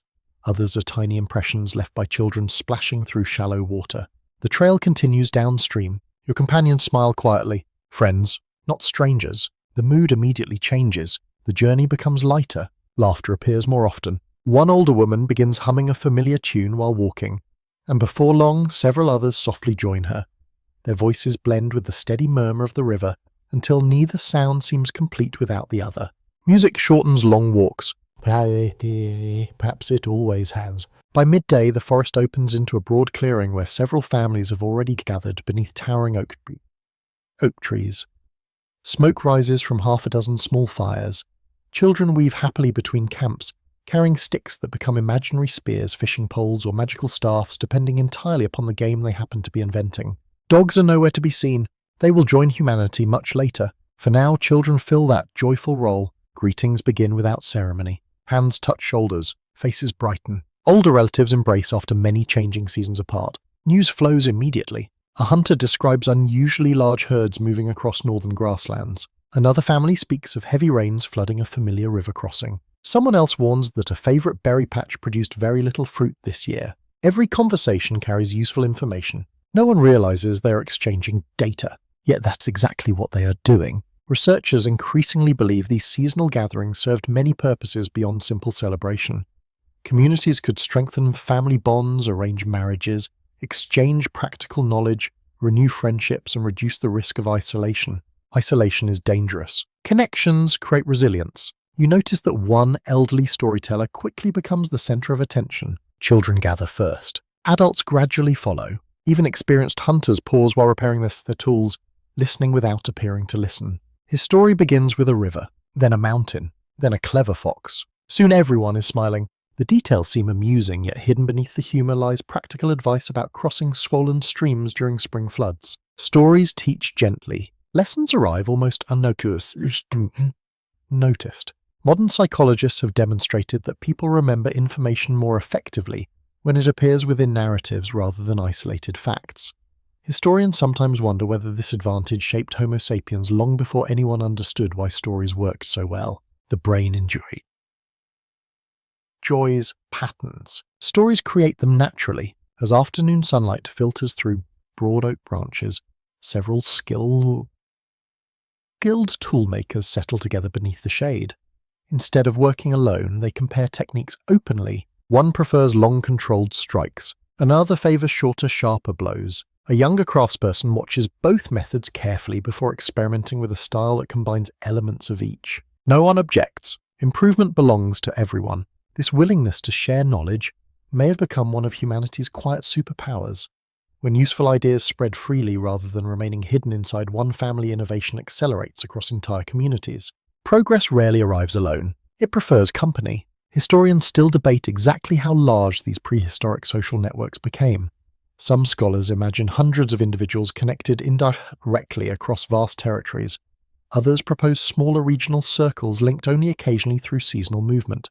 The evidence supports both possibilities. Different places probably followed different patterns. One intriguing fringe hypothesis suggests certain gathering places acquired special significance over generations, becoming remembered meeting grounds visited repeatedly by scattered communities. Although proving this idea remains difficult, some archaeological sites contain unusually rich combinations of artifacts from diverse regions. The land may have held memories, not just resources. Later in the afternoon, a young woman unwraps a small bundle containing pieces of brilliant red ochre. The mineral glows almost like captured sunset beneath the warm light. Children watch in fascination as she gently mixes powdered pigment with animal fat before tracing delicate lines across her forearms. Others soon join her. Some paint simple dots. Others create graceful patterns across hands and faces. No mirror exists. None is needed. People smile anyway. Decoration serves many possible purposes. Identity, celebration, family tradition, perhaps all three together. Historians continue discussing exactly what body painting meant during this period. Pigments appear at numerous archaeological sites, but the intentions behind them remain wonderfully mysterious. Meaning fades faster than colour. Evening arrives slowly. The gathering grows quieter as families prepare meals around separate fires. The comforting aromas of roasting meat, toasted seeds, wild onions, and fragrant herbs drift through the clearing until the entire valley seems wrapped in one enormous shared kitchen. Above, swallows perform their final sweeping flights before settling for the night. The first stars emerge. Someone begins playing a simple bone flute. Its soft notes float through the warm darkness. No announcement follows. No audience gathers formally. The melody simply becomes part of the evening. You sit beside the fire surrounded by faces both familiar and newly met. Looking around the clearing, you realize something remarkable. No single family here could survive every hardship alone. Together, however, they carry an astonishing wealth of knowledge. One remembers rivers, another remembers mountains. Someone understands healing plants. Someone else knows hidden flint quarries beyond distant hills. Every friendship expands the map. Every shared story strengthens the reader. Long before kingdoms, roads, or written language connected the world, these invisible relationships quietly stretched across forests, rivers, and valleys. They could not be seen, yet they were real, and perhaps more powerful than anyone gathered around tonight's fire could possibly imagine. Section 11. The air turns colder before sunrise. You notice it even before opening your eyes. The warmth of last night's fire has faded into a bed of quiet embers, while a thin layer of frost sparkles across the grass surrounding the camp. Every breath escapes as a pale cloud before disappearing into the still darkness. The forest itself seems to be waiting, holding its voice until the first light touches the eastern horizon. Winter is approaching, not today, but soon. Someone quietly feeds dry branches into the fire, and gentle flames begin licking upward once again. The smell of burning pine resin spreads through the camp, warm and comforting against the crisp morning air. Nearby, an elderly woman wraps an extra animal hide around a sleeping child before returning to prepare breakfast. Small kindnesses matter most, especially in cold seasons. As the sky gradually brightens, your group begins climbing toward higher ground overlooking a broad valley, where herds often pass before winter settles across the region. The earth beneath your feet feels firm after the night's frost, and each step releases the faint scent of crushed juniper needles hidden beneath fallen leaves. The landscape has changed, so have the animals. Birdsong has grown quieter. Many insects have disappeared. Trees carry fewer leaves than only a few weeks ago. Nature whispers its intentions long before snow arrives. Modern climatologists have revealed that the world you inhabit experiences dramatic climatic swings unlike those of today. Throughout the Ice Age, temperatures repeatedly rose and fell over thousands of years. Vast glaciers expanded and retreated. Grasslands replaced forests before forests slowly returned again. Nothing remained permanent, not even the climate. For Homo Sapiens, survival demanded flexibility. For Neanderthals, who had already lived through countless cold periods, these shifting environments were equally familiar. They were not strangers to winter. They had mastered it. You reach a rocky overlook shortly after sunrise. From here, the valley stretches endlessly beneath pale golden light. Thin mist rises from a winding river while scattered herds of red deer graze peacefully near its banks. Farther away, several woolly rhinoceroses move slowly across open grassland, their thick coats glowing softly beneath the morning sun. The sight is breathtaking. It also reminds you how immense this world truly is. Then someone notices movement. Far below, a small line of figures walk steadily along the opposite hillside. Neanderthals, even from this distance, their powerful silhouettes are unmistakable. Each carries a long spear across broad shoulders. Several wear thick hides draped carefully against the growing cold. One adult occasionally reaches down to help a smaller child climb over rocky ground. The journey appears unhurried, purposeful, calm. You realize they are moving, not merely hunting, traveling. For generations, many people imagined Neanderthals as creatures trapped within caves, living narrow, isolated lives. Archaeological discoveries tell a different story. They followed migrating animals, revisited seasonal hunting grounds, transported stone over considerable distances, and adapted remarkably well to challenging environments. They belong to movement too, just like you. Your own group watches quietly until the distant travelers disappear beyond a ridge. No one follows. No one waves. The moment simply becomes another memory added to countless others. Historians continue debating whether Neanderthal populations gradually became smaller during the final millennia before their disappearance.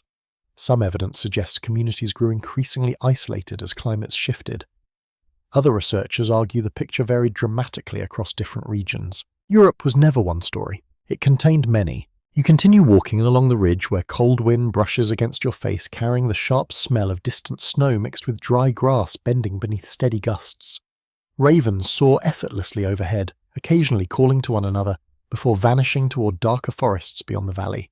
The hunters stop. Fresh tracks. A small herd of reindeer crossed here before dawn. The impressions remain crisp in the frozen ground. Several experienced trackers kneel without speaking. One traces a finger lightly across the edge of a hoof print before glancing toward the horizon. The animals are close. The hunt begins. Unlike dramatic scenes imagined in modern films, the pursuit unfolds slowly. There is no frantic sprint through the wilderness. Instead, your companions move patiently, allowing the wind to remain favorable while carefully avoiding unnecessary noise. Hours pass. The forest itself seems to guide every decision. Eventually, the herd appears between scattered birch trees. The hunters spread naturally into positions shaped by long experience rather than shouted commands. One carefully circles behind while others remain hidden among rocks and fallen logs. The moment arrives. Briefly, one clean throw, another. The herd scatters into the forest, but one young reindeer falls. Silence follows, then quiet gratitude. The hunt succeeded. No cheering breaks the stillness. Only respectful efficiency. Every part of the animal will matter. Modern archaeological evidence suggests both Homo sapiens and Neanderthals possessed remarkable hunting abilities. Wooden spears, carefully crafted stone points, coordinated teamwork, and intimate knowledge of animal behavior appear throughout the archaeological record. Neither species survived by luck alone. Skill sustained them. As afternoon settles gently across the landscape, your companions begin preparing the meat for the transport. Tendons are carefully removed for future cordage. Bones remain valuable for tools. Thick winter hide will eventually become warm clothing against colder months ahead.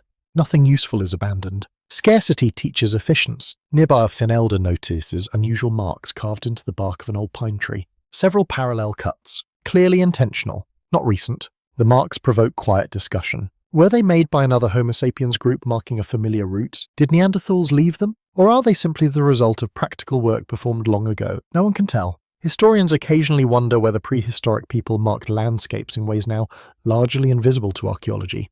Wooden signs rarely survive tens of thousands of years. Rope-woven fibers, painted trees, and spoken directions disappear even faster. Entire systems of knowledge may have vanished completely, leaving almost no trace. One intriguing possibility suggests ancient travelers recognized particular landmarks, much as modern hikers remember crossroads or distinctive mountains. A bent tree, a split boulder, a waterfall with unusual echoes. The land itself became memory. No map required. As evening approaches, your group returns toward camp beneath skies painted in gentle shades of amber and rose. Smoke rises from familiar fires while children eagerly run forward to greet the successful hunters. Their excitement spreads naturally through the camp. Tonight there will be enough food. Everyone relaxes a little. An elderly storyteller carefully hangs strips of fresh meat above the fire, where slow smoke will preserve them for coming weeks. Beside him, younger adults repair damaged clothing using fine bone needles and carefully prepared sinew thread. Winter rewards preparation. Carelessness rarely survives it. Darkness gradually settles across the valley. Stars appear one by one while the cold grows sharper with every passing hour. The fire's warmth feels especially welcome against chilled hands stretched toward glowing flames. Across the valley, far beyond the reach of your own firelight, another faint orange glow appears. The Neanderthals. They too prepare for winter. They too smoke meat.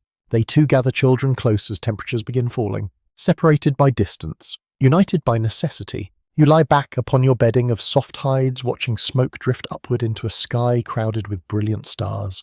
The season is changing. The world is changing. And somewhere beyond these forests, invisible forces are quietly reshaping the future of every human species alive. No one beside either fire can see it yet, but history has already begun turning. Section 12. The wind carries a different voice this morning. It slips through narrow gaps between towering cliffs, producing a low, steady hum that rises and falls with every gentle gust. The sound is strangely soothing, almost like someone breathing in their sleep. Cool air brushes against your face, carrying the sharp scent of salt-damp stone and seaweed drying somewhere beyond the rocky shoreline. The ocean is close, closer than it has ever been before. For many generations, your people followed rivers across valleys and forests. Now those familiar waterways finally surrender themselves to something far greater. Before you stretches an endless expanse of shimmering blue, its surface glowing beneath the first rays of dawn. You stop walking. Everyone does. No one has words for this moment. The sea speaks loudly enough. Gentle waves roll onto the beach in slow rhythmic patterns. Foam gathers around smooth stones before quietly slipping back into deeper water. Seabirds wheel overhead, crying sharply as they search for fish near the shoreline. The air tastes different. Salt lingers on your lips. Everything feels alive. Your companions descend toward the beach without hesitation. They inspect tide pools left behind by the retreating water, discovering shellfish clinging stubbornly to rocks. Tiny crabs hiding beneath seaweed, and small fish trapped in shallow pools that glisten beneath the morning sun. Breakfast appears unexpectedly. The ocean is generous. Modern archaeology increasingly suggests that coastal environments played an important role in the expansion of Homo sapiens. Rich marine resources provided dependable food throughout much of the year. Shellfish required no dangerous chase. Fish, seabirds, edible seaweed, and coastal plants created remarkably diverse diets, capable of supporting growing populations. The shoreline became a pantry, always restocked. Historians continue debating exactly how important coastal migration proved during humanity's expansion beyond Africa. Some researchers argue early Homo sapiens followed shorelines for thousands of kilometers, gradually spreading eastward while relying upon marine resources. Others believe inland routes remained equally significant. Perhaps both are true. Human journeys rarely follow only one road. You kneel beside a shallow tide pool where sunlight dances across crystal-clear water.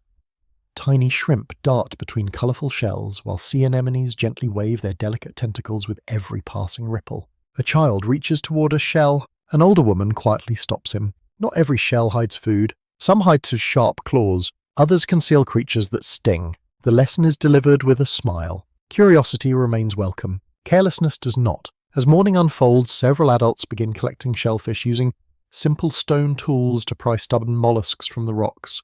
Others gather edible seaweed drying along the edge of the tide. Children enthusiastically search for smooth shells whose unusual colours quickly become treasured decorations. Beauty arrives unexpectedly, even during work. Archaeologists have uncovered remarkable collections of marine shells carried astonishing distances inland by prehistoric Homo sapiens. Some clearly served as ornaments rather than food. Carefully drilled holes suggest necklaces, bracelets, or clothing decorations that transformed simple shells into objects of personal identity. The sea offered more than nourishment. It offered symbols. You notice one elderly man holding an especially beautiful shell streaked with deep shades of orange and white. Instead of placing it among the food, he carefully wraps it inside soft animal hide before tucking it into his carrying bag. Perhaps it reminds him of someone. Perhaps he simply likes its shape. History leaves room for quiet mysteries. By midday, warm sunlight sparkles brilliantly across the water. Gentle waves continue their endless conversation with the shore, while salty air mingles with the earthy scent of driftwood drying beneath the sun. The group settles beneath a rocky overhang overlooking the beach. Lunch is simple. fresh shellfish roasted over glowing coals, wild herbs, dried berries carried from inland forests. The meal feels surprisingly rich. One younger hunter points toward the horizon, where several distant islands appear as faint blue shadows rising from the sea. Could people live there? The question hangs silently in everyone's thoughts. No answer comes, yet curiosity has already begun working. Modern researchers believe Homo sapiens reached islands requiring intentional sea crossings tens of thousands of years ago. Australia was settled at least 65,000 years ago, demanding journeys across open water that earlier human species may never have attempted on such a scale. Exactly how those voyages occurred remains actively debated. Simple rafts, log floats, bundles of reeds. No archaeological boat survives from that distant age. Wood returns to the earth too easily. The imagination must carefully bridge what evidence cannot. One intriguing fringe hypothesis proposes that coastal people gradually became remarkably skilled observers of tides, currents, and seasonal winds, allowing surprisingly confident movement across short stretches of water. Many archaeologists find the idea reasonable. Others remind us that direct evidence remains frustratingly scarce. The sea keeps many secrets. As afternoon slowly unfolds, several children begin playing beside the damp sand, where gentle waves erase their footprints almost as quickly as they appear. One draws winding lines with a stick. Another carefully arranges shells into neat circles. Soon everyone joins the game. Patterns emerge, then disappear beneath the next incoming tide. The children laugh. The ocean quietly reshapes their artwork. No one minds. Some creations exist only for the moment. Watching them, you realize something quietly profound. Human beings create, not because every creation lasts, but because creating itself brings joy. Perhaps that has always been enough. Late in the afternoon, your companions begin preparing for the journey inland once again. Leather bags now contain carefully dried shellfish alongside familiar roots and berries.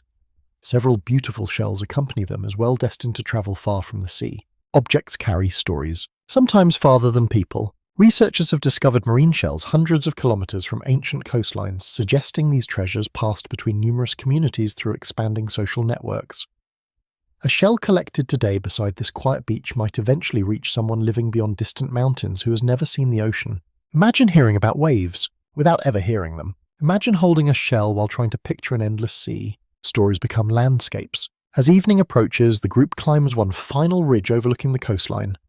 Below, waves continue their patient rhythm beneath golden sunlight, slowly fading into shades of amber and rose. The ocean seems endless, yet you now know something remarkable. Even this vast water does not stop human curiosity. One day your descendants will cross it.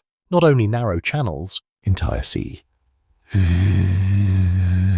Somewhere far to the east, isolated islands already shelter another remarkable member of your ancient family. Small in stature, extraordinary in survival. Modern scientists will eventually call them Homo floresiensis. Their story still lies many generations ahead. Tonight, however, the sea has quietly taught you an important lesson. The edge of the known world is never truly an ending. For people willing to keep exploring, every horizon simply becomes the beginning of another journey. You lie beside the evening fire, listening to distant waves rolling steadily through the darkness. The sound never seems to stop. Neither does humanity's quiet desire to discover what waits beyond the next horizon. Section 13. The morning begins with almost perfect silence. The sea now lies several days behind you, replaced once again by rolling hills, quiet forests, and broad rivers winding patiently through open valleys. A thin veil of mist hangs above the water, glowing softly beneath the first pale light of dawn. Every breath carries the cool scent of damp grass, fresh clay, and fallen leaves beginning to decay beneath towering trees. Autumn is settling in, slowly, gracefully. The fire still burns with a steady orange glow. One of the elders carefully stirs the embers before adding several pieces of dry oak gathered the evening before. Warm smoke rises into the cool air, carrying a comforting bickle that seems to promise another peaceful day. Children wake gradually. Adults wake earlier. That rhythm never seems to change. As breakfast finishes, an older woman gently examines the face of a young hunter who returned late yesterday evening with a small cut across his forehead. She cleans this wound using cool water mixed with crushed aromatic leaves before carefully pressing a paste made from ground roots against the injury. The young man barely flinches. Everyone watches quietly. Healing is another lesson. Modern archaeology rarely preserves moments like this. Bones reveal broken limbs that later healed. Teeth preserve evidence of illness. Ancient skeletons sometimes show remarkable recovery from injuries that would have been impossible without careful nursing. Someone always helped. Recovery is rarely a solitary achievement. historians continue uncovering evidence that compassion reached surprisingly deep into prehistory. Individuals from both Homo sapiens and Neanderthal communities survived serious injuries, chronic illnesses, and physical disabilities for years. Such survival strongly suggests family members shared food protection and care long after immediate usefulness disappeared. Kindness leaves few fossils, yet its consequences endure. You begin walking beside a slow-moving river bordered by willow trees whose branches dip gently into the current. The air grows warmer as the morning unfolds, carrying the sweet fragrance of flowering shrubs mixed with the earthy smell of wet clay exposed along the riverbank. Dragonflies skim effortlessly across the water. Fish disturb the surface now and then. Everything moves gently. Around midday, the group reaches a wide gravel bar where smooth stones of every imaginable colour lie scattered by countless seasons of flowing water. Children immediately begin searching, not for tools, for beautiful stones. One discovers a piece of bright green mineral glistening beneath shallow water. Another proudly carries a reddish pebble polished until it almost resembles glass. The adults smile. No one tells them when to stop. Beauty deserves attention too. One elderly storyteller picks up an unusually shaped stone naturally resembling the head of a bird. He turns it thoughtfully in his hands before slipping it into his pouch. Perhaps it will become part of a story. Perhaps it already is. Researchers have found numerous examples of unusually shaped natural objects collected by prehistoric humans without obvious practical purpose.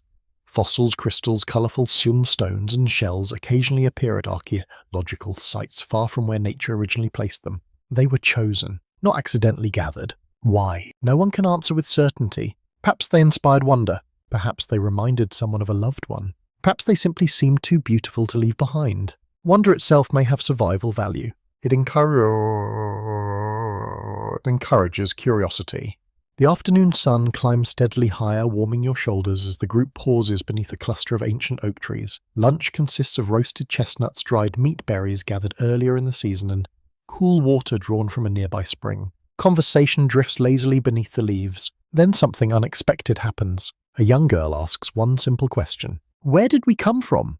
The adults exchange amused glances. The oldest woman smiles gently before pointing first toward the river, then toward the mountains, then finally toward the sky. She begins telling a story. Not history, something older, or perhaps something deeper. You cannot understand every word, yet the rhythm of the tale feels familiar. Animals speak. Rivers remember. Stars watch patiently over wandering families. Great ancestors travel farther than anyone thought possible before discovering the valleys where today's children now play. No one interrupts. Everyone listens. Modern scientists cannot know the first myths ever spoken around ancient campfires. Stories vanish the moment voices fall silent. Yet anthropologists believe every human society eventually developed narratives explaining origins, seasons, animals' death, and the mysterious forces shaping everyday life. Questions demand stories, even before they demand science. Historians still debate exactly when symbolic thought became fully developed among Homo sapiens. Burials, ornaments, cave paintings, carved figurines, and ritual objects all suggest increasingly complex inner worlds. Determining precisely when these behaviours emerged, however, remains one of archaeology's most fascinating puzzles. The evidence grows richer every decade. The certainty does not. One intriguing hypothesis proposes that shared myths strengthen cooperation by giving unrelated families a common identity extending beyond blood relationships.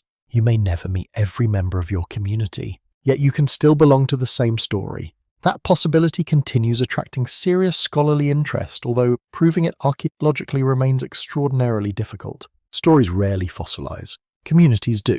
As afternoon shadows begin lengthening, several travellers appear along the opposite side of the river. They are Homo sapiens, not strangers exactly, not close relatives either. Their clothing displays unfamiliar stitching patterns. Decorative beads carved from bone hang around several necks, while one older hunter carries a walking staff beautifully polished by many years of use. Greetings unfold warmly, not dramatically. Hands touch shoulders. Children exchange shy smiles. News begins flowing almost immediately. One traveller describes unusually cold weather farther north. Another speaks of forests recovering after several dry seasons. Then an elderly woman quietly shares remarkable news. Another Neanderthal community once living beyond the western hills has not been seen for many years. Silence follows. No one reacts with celebration, only thoughtful stillness. Modern archaeology indicates Neanderthal populations gradually disappeared at different times across different regions. Some communities vanished thousands of years before others. The process unfolded unevenly, creating a patchwork rather than a single ending. History rarely closes every door at once. It dims the lights gradually. You wonder what happened. Did they move elsewhere? Did harsh winters reduce their numbers? Did they join other communities? Or did some simply become part of families like yours? No one gathered beside today's river can answer. The truth still waits beneath thousands of years of buried earth. Evening approaches with gentle golden light filtering through autumn leaves now, turning shades of yellow and amber. The familiar sounds of camp return once more. Stone tools being repaired. Soft conversation. Children laughing while inventing another game whose rules change every few minutes. The ordinary continues. History often hides there. Modern genetic research would eventually reveal something astonishing that ancient storytellers could never have imagined. Tiny fragments of Neanderthal DNA still exist within billions of people alive today. Not as curiosities, not as distant echoes, as a living inheritance. Some influence immune responses, others affect skin or hair, a few even influence how certain people respond to sunlight or illness. The vanished never vanished completely. They changed form. As darkness settles gently across the valley, stars emerge one by one above the quiet river. Their reflections shimmer upon the calm water until sky and earth seem briefly connected by countless points of silver light. You lie beside the fading fire listening to the steady breathing of those around you. Your family feels complete, yet somewhere inside your own body, carried silently through generations beyond counting lives, the memory of ancient meetings that no one now remembers. Bones may disappear, voices may fade, entire peoples may seem to vanish, yet history has a curious way of surviving in places no storyteller could ever see. Sometimes it survives inside you. Section 14. Morning arrives beneath a sky the color of brushed silver. Heavy clouds drift slowly across the mountains, softening the sunlight, until the entire landscape glows with a gentle muted light. A cool breeze carries the scent of approaching rain, mingling with damp earth, crushed pine needles, and the faint sweetness of wild mint growing beside the stream. Somewhere deep within the forest, a cuckoo calls only once before falling silent again. The day feels thoughtful, almost reflective. You leave camp shortly after sunrise, following a narrow trail winding through ancient woodland. Fallen leaves cushion every footstep, while moss blankets enormous boulders that have rested here longer than any story your people can remember. Everything seems timeless, yet nothing truly is. The forests themselves are changing. The climate continues shifting. Animals alter their familiar routes. People do the same. You have begun noticing something difficult to ignore. The signs of Neanderthals appear less often now. A broken spear shaft discovered several weeks ago. Old footprints fading beside a riverbank. Cold fire pits beneath limestone shelters. Their presence lingers. Their voices do not. Modern archaeology tells a remarkably complex story. Between roughly 50,000 and 40,000 years ago, Neanderthal populations gradually disappeared from Europe and Western Asia. Yet exactly why remains one of the greatest questions in human history. There is no single answer. Perhaps there never will be. As you continue walking, gentle rain begins falling through the trees. Tiny droplets patter softly against broad leaves before dripping onto your shoulders with pleasant coolness. The forest smells richer now. Wet bark releases hidden fragrances, while mushrooms seem to appear almost magically beneath fallen logs. Rain changes everything, including memory. Fresh footprints disappear quickly. Old scents wash away. Even carefully maintained trails become harder to follow. You begin wondering how many traces of ancient lives vanished forever, simply because weather patiently erased them. Historians ask the same question every day. By late morning, your group reaches a broad valley where herds of wild horses once grazed in impressive numbers. Today, only a few remain. The grass still waves beneath the wind. The river still follows its familiar course, yet something feels quieter. One elderly hunter notices it too. He remembers this valley from many winters ago. It was fuller, he quietly says. No one doubts him. Changing landscapes rarely announce themselves dramatically. They change one season at a time. One fascinating explanation proposed by many climate scientists focuses on the enormous environmental instability of the Ice Age. Rapid shifts in temperature repeatedly transformed forests into open grasslands before reversing the process once again. Animals migrated accordingly, forcing human communities to constantly adjust. Some adapted successfully, others struggled. Climate alone, however, probably explains only part of the story. Most researchers agree the disappearance of Neanderthals cannot be reduced to a single harsh winter or one dramatic environmental event. History prefers many small causes, working quietly together. Around midday, your companions stop beside a spring emerging from fractured limestone. The water tastes wonderfully cold after the long walk. Several women gather edible greens growing nearby while children happily chase frogs leaping between patches of wet grass. Life continues, as it always does. An older storyteller begins describing another valley visited during his youth. There were Neanderthals there, he recalls. They hunted the cliffs. They knew every cave. He pauses. They're gone now. His words settle gently into the afternoon air. No one responds immediately. There is nothing easy to say. Modern historians increasingly suspect that shrinking population sizes may have played a crucial role in the Neanderthals' gradual disappearance. Small communities become vulnerable to accidents, disease, poor hunting seasons, and simple chance.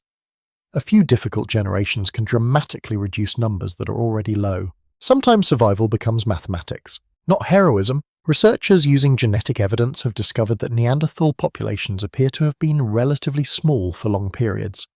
Some estimates suggest isolated communities occasionally numbered only a few dozen individuals connected across wide territories. Isolation carries hidden dangers. You begin walking again beneath clearing skies. Sunlight gradually returns, warming damp leaves until the entire forest fills with the rich scent of fresh rain evaporating into the afternoon air. Butterflies emerge once more while birds resume singing, as though nothing unusual had happened. Nature rarely pauses for long. People cannot always say the same. Farther along the trail, you discover an abandoned rock shelter. The entrance faces south, protected from cold northern winds. Someone once lived here. Ash still darkens the floor. Animal bones lie scattered near the back wall. A beautifully shaped stone scraper rests half buried beneath centuries of dust. No one knows who left it behind. Homo sapiens, Neanderthals, perhaps both, separated by generation. One child asks whether the people who lived here will return. The adults exchange thoughtful glances. No one knows. That uncertainty feels strangely honest. Archaeologists experience similar moments constantly. Excavating ancient camps often reveals repeated occupation spanning thousands of years. Different groups return to favourable shelters again and again, leaving overlapping traces that become increasingly difficult to separate. One fire built upon another, one life following another. History becomes layered, not divided neatly. One intriguing hypothesis occasionally discussed among researchers proposes that cultural differences themselves may have influenced long-term survival. Homo sapiens appear to have maintained broader exchange networks connecting distant communities. Such networks could spread useful innovations more rapidly and provide support during difficult years. Many scholars consider this an important advantage. Others caution against overstating it. After all, Neanderthals also demonstrated remarkable adaptability, sophisticated technology, and social care. The comparison remains active. As it should, the afternoon gradually slips toward evening. Your group follows the river back toward camp, passing towering trees whose trunks glow amber beneath the lowering sun. Cool air returns with surprising speed, carrying the scent of wood smoke drifting from distant fires. Then you notice something. Across the valley, a single column of smoke rises from a place where Neanderthal families once camped several seasons ago.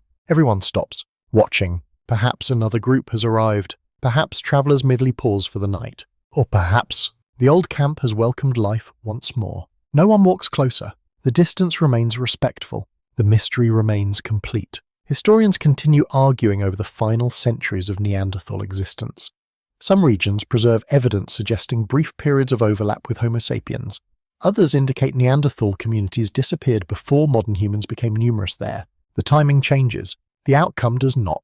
Yet one important truth has emerged from decades of research. The Neanderthals did not suddenly vanish one dramatic afternoon. They faded, family by family, valley by valley, generation by generation. As twilight settles across your own camp, the fire burns brightly once again. Children drift towards sleep while adults quietly repair clothing in the warm orange glow. Above them, countless stars emerge between slowly clearing clouds. You stare into the flames, thinking about all those ancient families whose names will never be remembered. They laughed, they sang, they watched children grow, they worried about winter, they celebrated successful hunts. Their lives were no less real simply because history forgot their names. The fire crackles softly, warmth spreads across your hands. Somewhere beyond the darkness, perhaps another campfire still burns. Perhaps another family still tells stories beneath the same stars. History has not yet reached its final answer. Neither have you. Section 15. The cold wakes you before the sunrise does. A sharp breeze slips quietly beneath your animal hide, carrying the crisp scent of frost-dry grass and distant snow resting upon unseen mountain peaks. The fire has nearly burned itself out, leaving only a handful of glowing coals beneath soft grey ash. Above you, the last stars still shine with remarkable clarity, their light untouched by anything except the slow arrival of dawn. The world feels quieter now, as though winter itself is holding its breath. Someone rises before everyone else. Without speaking, she kneels beside the embers and gently feeds them thin strips of dry wood collected the previous afternoon. Orange flames slowly return their warmth, spreading across the camp while the comforting smell of wood smoke drifts through the icy air. Morning begins again, because it always has. You sit close to the fire, stretching cold fingers toward its growing warmth, while listening to the familiar sounds of waking life. A child yawns loudly enough to make everyone smile. Someone quietly sharpens a stone blade. Another carefully checks leather bindings on a spear that will soon accompany today's journey. Everything feels wonderfully ordinary. That is precisely why it matters. History often celebrates dramatic victories, famous leaders, and spectacular discoveries. Yet survival rarely depends upon extraordinary moments alone. More often it depends upon ordinary mornings repeated thousands of times. Modern genetic research has revealed something astonishing about your ancestors. They nearly disappeared. Not just one small family, not merely one struggling community. Almost everyone in the Bushkidin. At some point during the long story of Homo sapiens, probably between 70,000 and 100,000 years ago, the total breeding population of modern humans may have fallen to only a few thousand individuals, perhaps even fewer. The exact numbers remain debated. The warning does not. Humanity came surprisingly close to vanishing. You leave camp shortly after sunrise following a familiar path beside a river, now running lower than it did only a few seasons ago. Exposed stones glisten beneath pale golden light, while thin sheets of ice linger along shaded banks where sunlight has not yet reached. The landscape changes quietly, one small detail at a time. Several older members of the group exchange thoughtful glances. The river feels different. Not dangerous, simply different. Water has always been a careful teacher. It reminds you that nothing remains exactly the same forever. Historians and climate scientists continue investigating the environmental pressures that shaped early Homo sapiens. Extended droughts in Africa, shifting rainfall patterns, volcanic eruptions, and dramatic climatic fluctuations likely challenged small populations repeatedly across thousands of years. No single disaster defines the story. Many difficulties overlap. You notice fewer fresh animal tracks than expected. The hunters notice too. Instead of pressing stubbornly forward, they quietly alter today's plan. Rather than pursuing scarce game, the group divides its efforts. Some continue searching for deer, others begin gathering edible roots growing abundantly near the river. Several women collect nuts stored by squirrels beneath old oak trees. Everyone adjusts, without complaint. Flexibility rarely appears dramatic. It simply works. Researchers often describe Homo sapiens as ecological generalists. Your ancestors succeeded not because they dominated one particular environment, but because they repeatedly adapted to many. Grasslands, forests, coastlines, mountains, river valleys, each demanded different skills. Your people learned them all. By late morning, clouds drift slowly across the sky, softening the sunlight, until the river reflects shifting shades of silver instead of bright blue.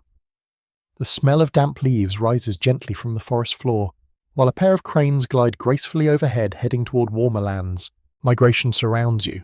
Animals migrate. Birds migrate. People do too. Perhaps movement itself became one of humanity's oldest traditions. Modern scholars continue discussing the reasons behind humanity's remarkable resilience. Some emphasize increasingly sophisticated technology. Others point toward expanding social networks. Many focus upon language cooperation or childhood learning. Most now agree on one important point. There was no single secret. Success emerged from countless small advantages working together. Around midday, your companions pause beneath enormous oak trees whose thick branches provide shelter from a brief passing shower. Rain taps gently against leaves overhead, releasing the pleasant fragrance of wet bark and fresh acorns scattered across the ground. Lunch is modest. Roasted roots, a handful of barriers preserved from earlier seasons. Smoked fish caught several days ago. Nobody complains. Enough is enough. You watch an elderly woman quietly divide food into careful portions before passing the largest share toward two growing children. The adults notice. No one objects. Caring for the young means caring for tomorrow. One fascinating idea explored by anthropologists is sometimes called the grandmother hypothesis. It proposes that older adults who help feed and protect grandchildren may have significantly increased survival within early Homo sapiens communities. Longer lifespans after childbearing could therefore become an unexpected evolutionary advantage. Many researchers find the hypothesis persuasive. Others believe additional evidence remains necessary. The discussion continues, as good scientific discussion should. The rain passes quickly. Warm sunlight returns. Tiny droplets sparkle upon spiderwebs stretched between low bushes until they resemble necklaces woven from glass. The forest seems to smile again. You continue walking through gently rolling hills, where scattered stands of birch trees glow pale against darker pines. Along the trail you discover fresh footprints belonging to another Homo Sapiens family, travelling only a day or two ahead. The tracks reveal surprising details. Several children, one older adult walking more slowly, a dog. No, not yet. Only wolves leave on similar impressions near our domestic companions still belong to the future. Evening gradually approaches. The hunters return with only a small antelope, not a spectacular sucker. Just see in the most sactus. Yet enough. Gatherers return carrying baskets filled with edible roots, mushrooms, and nuts. Together the day's harvest becomes abundant. Cooperation transforms modest victories into comfortable evenings. Researchers studying modern hunter-gatherer societies repeatedly observe the importance of sharing during uncertain times. Successful hunts may become communal meals because tomorrow's luck could belong to someone else entirely. Generosity reduces risk. Selfishness often increases it. One intriguing fringe proposal occasionally appears in discussions about early Homo sapiens. Some researchers have wondered whether unusually high levels of curiosity itself became an evolutionary advantage. Communities willing to explore unfamiliar landscapes, experiment with new foods, and adopt useful ideas may have gradually expanded while more cautious groups remained limited. Curiosity is difficult to fossilize. Its consequences are easier to see. As twilight settles softly across the valley, the camp grows wonderfully peaceful. Children lean sleepily against parents after another long day of exploration. An elder quietly repairs a woven basket while humming an old melody whose origins no one remembers anymore. Perhaps the song is older than anyone alive. Perhaps it travelled across continents. Stories and songs often wander farther than people. The fire burns steadily beneath a sky crowded with brilliant stars. You stare upward, wondering how many generations separated you from those first brave families who refused to surrender during humanity's hardest seasons. They could not know they were preserving the future. They simply chose to survive another day. Then another. Then another. The greatest turning points in history rarely announce themselves. Sometimes they happen when a mother shares her meal, when a grandparent teaches a child, when strangers become friends, when a family decides to keep walking despite uncertainty waiting beyond the next hill. You settle comfortably beside the fading fire, feeling its warmth against your face while cool night air brushes gently across your shoulders. Somehow through countless ordinary acts of patience, generosity, and quiet determination your ancestors endured. Against remarkable odds, tomorrow they will begin creating something equally extraordinary, not merely surviving the world, but transforming it with imagination itself. Section 16. The first light of dawn arrives, painted in gold. Sunbeams slip gently through the branches overhead, transforming tiny drops of morning dew into thousands of sparkling jewels scattered across the grasses. The air feels surprisingly mild after so many cold mornings, carrying the sweet fragrance of flowering shrubs, damp moss, and fresh pine resin warmed by the rising sun. The season is changing once again. So are you. The camp awakens slowly. Someone laughs. A child chases a butterfly that seems to dance just beyond reach. Nearby, two young hunters compare newly carved spear shafts, discussing tiny differences in balance that only practiced hands can appreciate.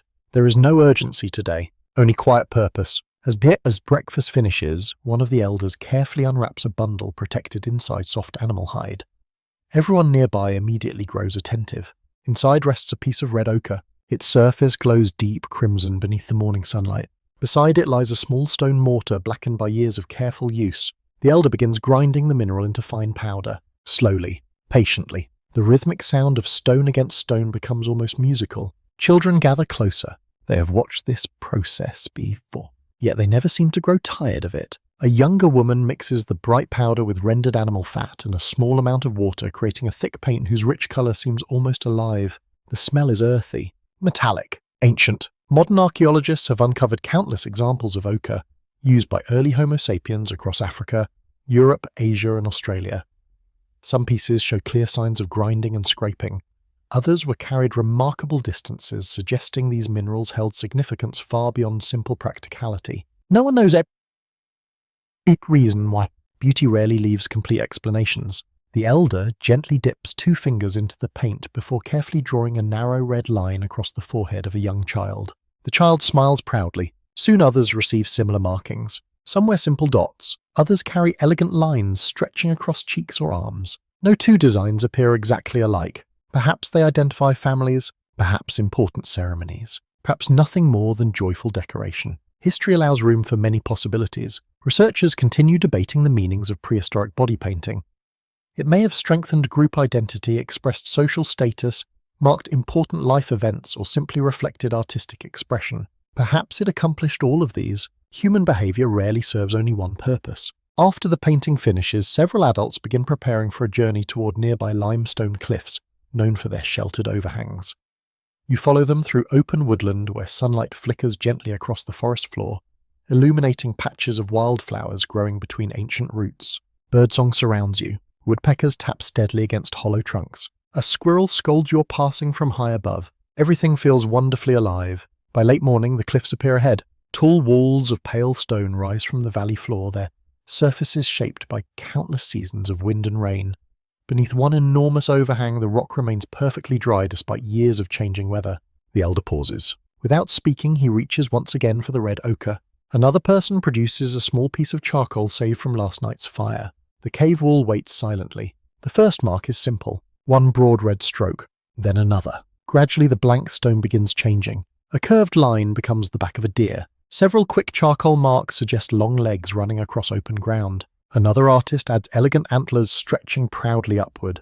No one rushes. Each movement seems deeply considered. Modern archaeology has revealed astonishing cave art created by Homo Sapiens across Europe, Indonesia, and many other regions. Some paintings exceed 40,000 years in age, while discoveries continue pushing the origins of symbolic art even farther into humanity's past. The dates continue changing. The wonder does not. One younger artist carefully presses an open hand against the stone. Another blows powdered pigment around the fingers using a hollow bird bone. When the hand lifts away, its outline remains upon the wall. A negative handprint. Simple. Powerful. A quiet declaration. I was here. Or perhaps we were here. Nobody alive can know exactly what those ancient hands intended to communicate. Some scholars interpret them as signatures. Others suggest ritual meanings, family participation, or teaching tools passed between generations. The mystery survives. The image does too. Children eagerly begin collecting smooth pieces of limestone from the cave floor, not to paint, to scratch lines. One little boy carefully draws circles overlapping one another, until they resemble ripples spreading across water.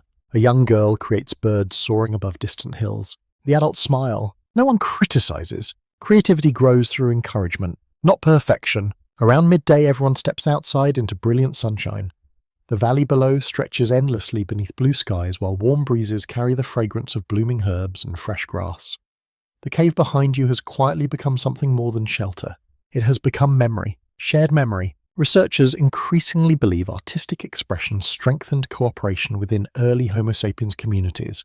Images could preserve stories, celebrate successful hunts, reinforce traditions, or simply create shared experiences binding people together. Art feeds something, not the stomach. Something equally important. After lunch, beneath the cliffs, an elderly storyteller gestures toward the painted animals before beginning another familiar tale. The pictures help everyone follow the story. Children point excitedly whenever recognizable figures appear. Even those too young to remember every word can follow the images. Knowledge travels more easily. The paintings become teachers. Some cognitive scientists suggest visual storytelling dramatically expanded humanity's ability to preserve and transmit information across generations.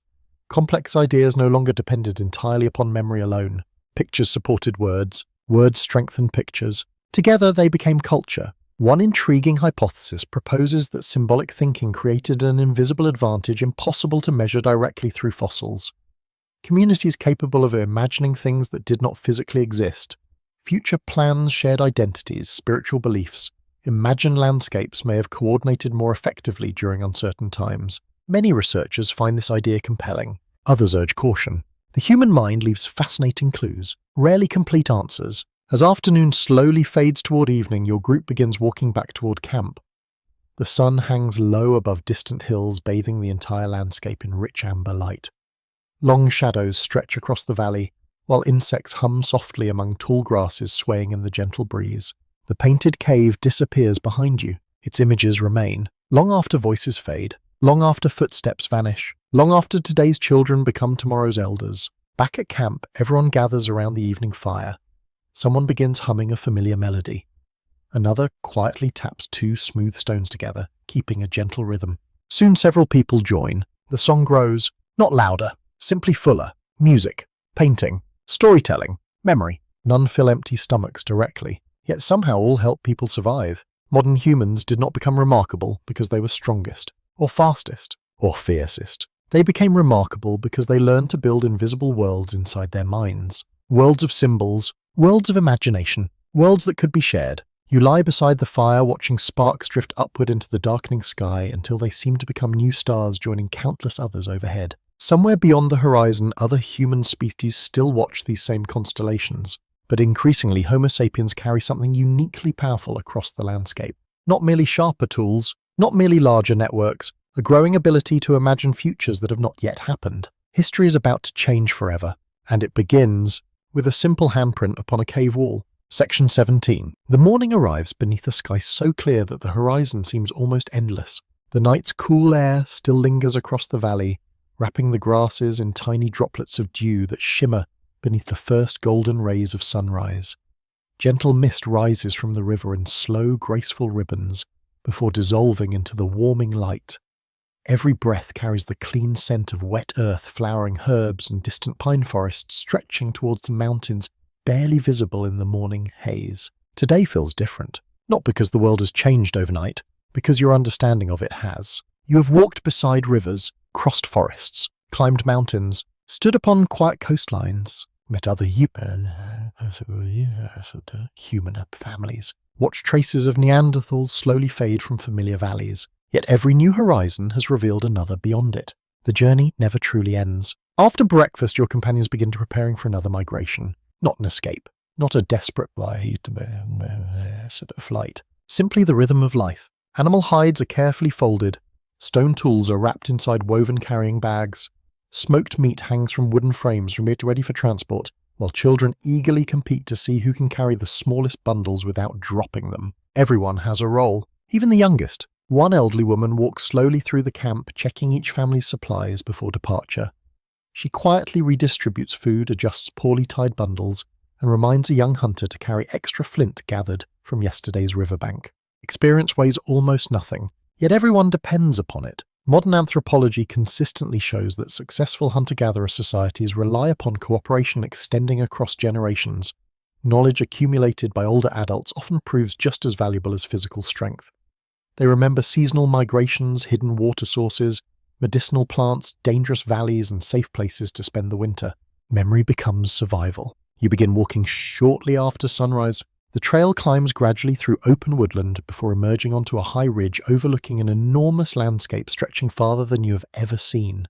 Forests ripple across distant hills like deep green waves. Rivers sparkle beneath sunlight, weaving graceful silver lines through endless valleys. The earth feels immense, yet somehow reachable. One younger traveller asks a question. How far does the world go? No one answers immediately. Finally, the storyteller smiles. As far as people are willing to walk. The children laugh.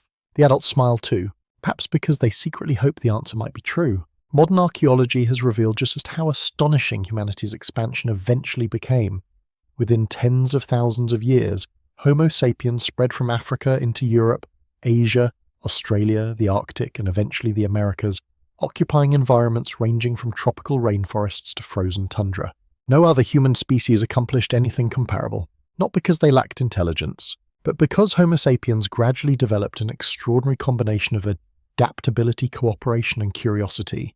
The ridge descends toward broad grasslands where enormous herds graze peacefully beneath the open sky. Wild horses move gracefully across the plains, while distant mammoths browse among sceptred birch trees, whose pale trunks gleam brightly in the afternoon sun. The sight steals everyone's attention. There is abundance here, enough grass for countless animals, enough opportunity for careful hunters. The group pauses, not to hunt immediately, to observe. Patience remains one of humanity's oldest skills. You notice several hunters quietly discussing routes the mammoths appear to follow. Rather than chasing the animals today, they simply watch. They learn. Knowledge even gathered now may feed families weeks from today, planning stretches survival into the future. Researchers studying prehistoric hunting increasingly emphasize preparation over dramatic confrontation. Ancient hunters often invested days observing animal behavior before attempting a successful hunt. Understanding migration routes, seasonal timing, weather patterns, and landscape features frequently mattered more than courage alone. Wisdom conserves energy. Impulsiveness wastes it. Around midday, the travellers discover another campsite. It appears recently abandoned. Ash remains warm beneath a layer of grey dust. Several woven baskets lean against a fallen log.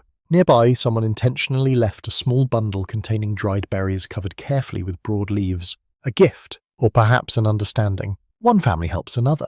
Even when they never meet, modern evidence increasingly suggests that expanding networks connected widely separated Homo sapiens communities. Stone tools crafted from distant quarries, marine shells carried hundreds of kilometers inland, decorative beads, pigments, and shared technologies all point toward relationships extending far beyond immediate families. Information traveled. So did generosity. One fascinating hypothesis proposes that large interconnected social networks became one of humanity's greatest evolutionary advantages. When drought struck one valley, or hunting failed another, neighboring communities could provide assistance, exchange marriage partners, or introduce unfamiliar solutions developed elsewhere. Ideas migrate, sometimes faster than people. After a brief rest, your group continues following the broad grassland toward distant hills, where autumn colours now spread gently across scattered forests. Golden leaves flutter softly through the air before settling among tall grasses swaying beneath warm afternoon breezes. The world feels peaceful, yet quietly alive. Children collect feathers dropped by migrating birds. An older hunter discovers unusually clear quartz crystals glittering among exposed rocks. A young woman carefully sketches the shape of nearby hills into soft clay, using nothing more than a sharpened stick. Not because anyone requested it, because she wants to remember. Memory continues finding new forms. As evening approaches, smoke becomes visible upon the horizon. Then another. Then another. Not one camp, several. Families spread across the landscape, separated by distance, connected by familiarity. Your own companions smile. These are known people, trusted people, perhaps cousins separated many seasons ago. Perhaps friends met during earlier migrations. Perhaps complete strangers who nonetheless share enough customs to be welcome beside the evening fire. Hospitality grows naturally. Shared stories make strangers feel less distant. Researchers frequently point toward this remarkable ability as one possible explanation for Homo sapiens' long-term success. Humans became unusually skilled at cooperating with individuals outside immediate family groups. Shared symbols, language traditions, ornaments, and rituals allowed trust to extend far beyond blood relatives. The circle expanded, again and again, until eventually it stretched across continents. Night settles gently across the valley. Multiple campfires now flicker beneath the stars like small constellations scattered across the earth. Laughter occasionally drifts through the cool evening air. Somewhere nearby, someone begins playing a simple bone flute while another quietly joins with rhythmic tapping upon hollow wood. Music travels farther than conversation. Everyone hears it. No invitation is necessary. You sit comfortably beside your own fire, watching sparks drift upward into the clear night sky. For a moment, you imagine all those distant flames connected by invisible lines stretching across forests, rivers, mountains, and plains. Not roads, relationships. Those unseen connections will eventually carry tools, stories, songs, beliefs, innovations, languages, and hope across nearly every corner of the planet. Long before kingdoms, long before cities, long before history records a single name. Tomorrow, your descendants will continue walking, farther than anyone alive today could possibly imagine, toward frozen lands, toward isolated islands, toward continents still hidden beyond the horizon. The world is no longer simply a place to survive. It has become a place to discover. Section 18. The dawn arrives wrapped in quiet fog. Soft mist drifts slowly through the valley, blurring the edges of trees until they appear like gentle shadows painted upon pale grey silk.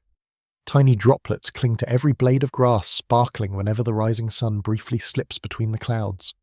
The world feels hushed, as though the earth itself has chosen to speak in whispers rather than words. You breathe deeply. The air smells wonderfully alive. Wet earth, fresh moss, the faint sweetness of wildflowers hidden somewhere beyond the mist. As the camp awakens, familiar routines unfold without haste. Someone rekindles the morning fire, Children gather kindling no larger than their hands.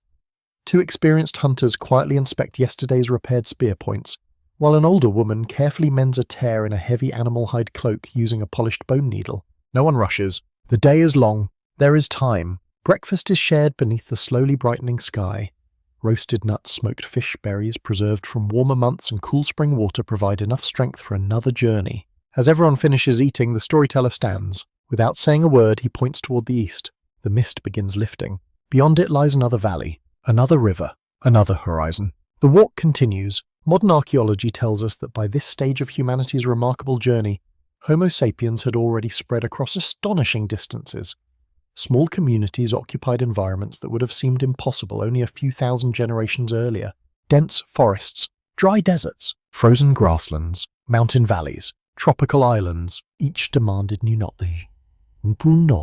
Each became another classroom. Your group descends into the valley beneath growing sunshine. Birds burst into cheerful song as the morning warms, while butterflies drift lazily among late-season flowers blooming beside the trail. A family of deer watches quietly from the edge of the forest before disappearing gracefully into the trees. Life surrounds you. It always has. The challenge has never been finding life. The challenge has been learning to live alongside it. Around mid-morning, several children notice unfamiliar footprints crossing a muddy stream bank. Not human, not wolf. The tracks belong to a large brown bear. The hunters kneel quietly. One touches the edge of a print still holding fresh water from last night's rain. Recent, very recent. Without alarm, everyone calmly changes direction. There is no reason to compete with the bear for the same narrow trail. Avoiding danger often proves wiser than confronting it. Modern hunter-gatherer societies frequently demonstrate this same practical approach. Survival depends less upon constant bravery than upon careful judgment. Successful people avoid unnecessary risks whenever possible, preserving energy and protecting lives for challenges that truly matter. Wisdom often looks ordinary, yet it changes everything. By midday, your companions arrive at a broad meadow surrounded by ancient oak trees. Warm sunlight pours across the open grass while countless insects hum lazily through the air. The place feels welcoming. Several families are already here. You recognize some faces immediately. Others are entirely new. Children run toward one another without hesitation. Adults exchange warm greetings, embracing shoulders before laughing together, as though no time has passed since their last meeting. Someone has travelled from the northern forests. Another family crossed mountains far to the west. A group from the river valleys arrived only yesterday. Every journey brings news. Every traveller carries knowledge. One hunter proudly displays an unfamiliar spear point crafted from exceptionally fine stone unlike anything found nearby. Another woman demonstrates a clever weaving technique allowing carrying baskets to hold far greater weight without breaking. Nearby, two elders compare medicinal plants gathered from entirely different regions. Nobody guards useful ideas. They spread naturally. Modern researchers increasingly believe that this remarkable willingness to exchange information became one of Homo sapiens' greatest strengths. Innovations rarely remained isolated for long. A useful tool, improved hunting strategy, or better clothing design could gradually spread across hundreds of kilometers through repeated encounters between neighboring communities. Knowledge became communal wealth. The more it traveled, the more valuable it became. Lunch evolves into something resembling a celebration. Freshly roasted venison fills the air with its rich aroma. Roasted roots, nuts, berries, mushrooms, and smoked fish are placed together upon broad leaves shared freely among everyone gathered beneath the trees. No one asks who contributed most. Everyone eats. Children weave happily between groups, collecting stories almost as eagerly as food. One elderly traveller begins describing lands far beyond the mountains where winter lasts much longer than anyone here has experienced. Another speaks of enormous rivers flowing toward distant northern plains. A younger woman describes cliffs overlooking seas filled with seals and seabirds. The children listen with wide eyes. Their world quietly expands, not through travel, through imagination. Researchers often describe humans as extraordinary cultural learners. Unlike most animals, people can benefit from experiences they have never personally lived. One story told around a peaceful campfire may prepare listeners for landscapes they will not see for many years. Knowledge outruns footsteps. That changes history. As the afternoon unfolds, several skilled craftspeople gather beneath the shade of an enormous oak tree. Stoneworkers exchange flint knapping techniques. Leather workers compare stitching patterns. Others discuss preserving food through drying and smoking. Nearby children imitate the adults using sticks, leaves, and pebbles. Play becomes practice. Practice becomes mastery. Anthropologists continue emphasizing the importance of extended childhood within Homo sapiens. Human children remain dependent longer than almost any other primate. While this requires enormous parental investment, it also provides unusually long periods for learning, language, social customs, technical skills, and problem solving. Childhood became an advantage, not a weakness. Late in the afternoon, the storyteller invites everyone to gather upon a gently sloping hillside overlooking the meadow. The sun hangs low above the western horizon, bathing every face in warm amber light. He begins telling the oldest story anyone present can remember.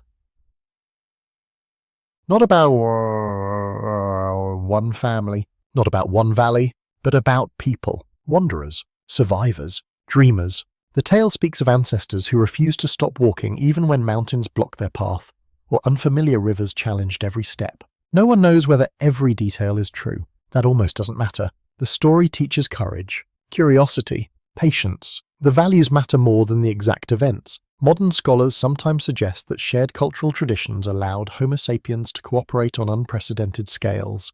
Myths, rituals, songs, and collective memories helped bind together individuals who are not closely related by blood. A shared story creates shared purpose. Purpose creates cooperation. Cooperation changes civilizations long before civilization itself exists. As evening settles gently across the meadow, dozens of campfires begin glowing beneath the darkening sky. Their warm orange light flickers across smiling faces, while laughter rises into the cool night air. Somewhere nearby, bone flutes begin playing gentle melodies accompanied by steady rhythms tapped upon hollow logs. Music drifts effortlessly from one fire to another. No one owns it. Everyone shares it. Looking around, you realize something remarkable. These people are no longer simply surviving another season. They are creating a culture, a living network of ideas, traditions, friendships, skills, and memories. Strong enough to outlast any single lifetime. Long after every person gathered here has returned to the earth, their knowledge will continue traveling. Their stories will continue growing. Their descendants will continue exploring. The foundation of humanity's future is not being built inside palaces or cities. It is being built here, around quiet fires, between generous strangers, within ordinary conversations carried gently beneath an endless sky. Section 19. The final stars fade slowly into the growing light. For a few quiet moments, dawn seems reluctant to arrive. A soft lavender glow spreads across the eastern horizon, while the last bright planets linger above the sleeping world. Cool air settles gently across the meadow, carrying the comforting scent of wood smoke left behind by dozens of campfires that burned throughout the night. Most of the fires have become ash. The conversations have not. Stories told yesterday now live inside new minds. Children who fell asleep listening beside their parents will one day repeat those same tales to children of their own. Memory travels farther than footsteps. As the first rays of sunlight touch the valley, the great gathering slowly begins to dissolve. Families embrace. Friends exchange small gifts before parting. An elderly woman presses a polished shell into another traveller's hand. A young hunter offers several beautifully crafted stone blades in return for a pouch of rare pigments gathered from distant cliffs. Nothing feels like a transaction. Everything feels like trust. One child quietly cries while saying goodbye to a new friend made only a few days earlier. His mother kneels beside him. "You will meet again," she whispers. Perhaps she believes it. Perhaps she simply hopes. Either way, hope becomes another gift carried into the journey. Modern archaeology cannot preserve farewells. It uncovers broken spear points, charcoal, animal bones, fragments of beads. Yet behind every archaeological site once stood living people who laughed together, argued, shared meals, and reluctantly said goodbye before continuing their separate paths. The artifacts remain. The emotions rarely do. You shoulder your pack once again. The familiar weight settles comfortably across your back. Stone tools, smoked meat, a few treasured shells from the distant coast. Red ochre carefully wrapped inside soft leather. Nothing unnecessary. Everything meaningful. The trail leaves the meadow and climbs gradually toward rolling highlands where cool morning breezes ripple through endless grasses. Behind you, faint columns of smoke still rise from camps, slowly disappearing into the distance. Soon they vanish completely. Only memory remains. By late morning, your group reaches a narrow mountain pass. Massive cliffs rise on both sides, their weathered faces streaked with shades of grey-amber and deep red where iron-rich minerals have stained the stone over countless ages. The path narrows. Conversation fades. Everyone instinctively becomes quieter. Some places inspire silence naturally. A golden eagle circles high above, riding invisible currents of warm air while scanning the valley below with astonishing patience. You stop briefly to watch, The bird seems perfectly at home. The mountains belong to no one, yet somehow they welcome everyone willing to respect them. Researchers now know that Homo sapiens repeatedly crossed extraordinary natural barriers during their expansion across the globe. Towering mountain ranges, frozen plains, vast deserts, dense forests, and powerful rivers rarely stopped people forever. They slowed them. They taught them. Then they were crossed. Around midday, clouds gather overhead, casting cool shadows across the rocky trail. A light rain begins falling, tapping softly against stone before flowing into tiny streams that quickly disappear between cracks in the mountainside. The travellers continue without complaint. Rain is only weather, not misfortune. One older man quietly adjusts the carrying straps of a younger woman's pack, redistributing its weight more comfortably across her shoulders. She smiles gratefully. No words seem necessary. Cooperation often speaks without language. As the shower ends, sunlight breaks through the clouds with remarkable brilliance. Hundreds of tiny droplets sparkle upon every leaf until the forest appears covered with countless small stars. Beauty often arrives unexpectedly, especially after difficulties. Late in the afternoon, the path descends toward a broad valley unlike any you have previously seen. The river is wider, the forest denser, the animal tracks more numerous. Fresh opportunities surround you. One of the hunters quietly remarks that no one from your group has visited this valley before. It is new, entirely new. A child immediately asks the obvious question, "Can we stay here?" The adults smile. Perhaps, perhaps not. The valley deserves patience before decisions. First they must learn, where does the river flood? Which plants are edible? Where do the herds travel? What dangers remain hidden? Curiosity always walks beside caution. Modern anthropologists often describe early Homo sapiens as extraordinary observers. Long before scientific instruments, your ancestors carefully studied seasonal patterns, animal behavior, weather changes, medicinal plants, and subtle details within unfamiliar landscapes. Knowledge accumulated slowly, generation after generation, like water filling a quiet lake. Researchers also continue uncovering evidence that Homo sapiens increasingly transformed environments rather than merely reacting to them. Controlled use of fire, careful management of useful plants, and repeated occupation of favored landscapes gradually reshaped ecosystems in subtle but meaningful ways. The relationship with nature deepened. People adapted to the land adapted to people. As evening approaches, your companions select a gently sloping hillside overlooking the river for tonight's camp. The location offers fresh water, nearby woodland, open visibility, protection from cold northern winds. Experience recognizes good places almost instinctively. Soon familiar routines begin once more. Shelters rise, fires burn, children gather kindling. Someone begins cleaning freshly caught fish while another carefully hangs damp clothing where evening breezes can dry it before nightfall. The rhythm continues, one task supporting another, one generation teaching the next. While the evening meal cooks, the storyteller invites everyone to sit together. His voice grows softer than usual. Tonight's story is different. It's not about heroic hunters, nor dangerous predators, nor mysterious spirits living beyond distant mountains. Instead, he speaks about change. He reminds everyone that his own grandparents once believed the world ended beyond a certain river. Later generations crossed it. Then they believed mountains marked the edge of everything. People crossed those too. The sea once seemed impossible. Someone eventually sailed beyond it. Each generation discovered that the world was larger than the one before imagined. Perhaps the next generation will discover something even greater. The children stare into the fire. Their eyes reflect tiny dancing flame. Without realizing it, they are already imagining tomorrow. Perhaps that is humanity's greatest inheritance. Not stronger muscles, not sharper weapon, the ability to picture a places never seen, people never met, futures not yet lived. Cognitive scientists sometimes describe this remarkable capacity as mental time travel, the human ability to imagine distant futures, revisit the past, and construct possibilities that exist only within the mind. It allows planning, innovation, cooperation, and hope on a scale unmatched by any other known human species. The future begins first, inside imagination. Night settles gently across the unfamiliar valley. Above you, the same stars watch Neanderthals, Denisovans, Homo floresiensis, and countless forgotten ancestors whose names vanished long before writing existed. Most of them are gone now, yet they are not absent. Their stories survive within your bones. Their choices echo through your blood. Their courage shaped every step that brought humanity here. Tomorrow only one final chapter remains. The longest journey is almost complete. Section 20. The morning arrives almost unnoticed. There is no dramatic sunrise, no triumphant fanfare, only the quiet return of light as it has done every day for millions of years. Soft gold spreads slowly across the valley, while thin ribbons of mist drift above the river before dissolving into the warming air. Birds greet the dawn with gentle songs hidden somewhere among the trees, and a cool breeze carries the familiar scents of wet earth pine needles and wood smoke rising from the last glowing embers of the night's fire. Everything feels wonderfully ordinary, and somehow more precious because of it. You sit beside the fire before anyone else awakens. The ashes beneath your feet hold countless small fragments of yesterday. Tiny pieces of charcoal,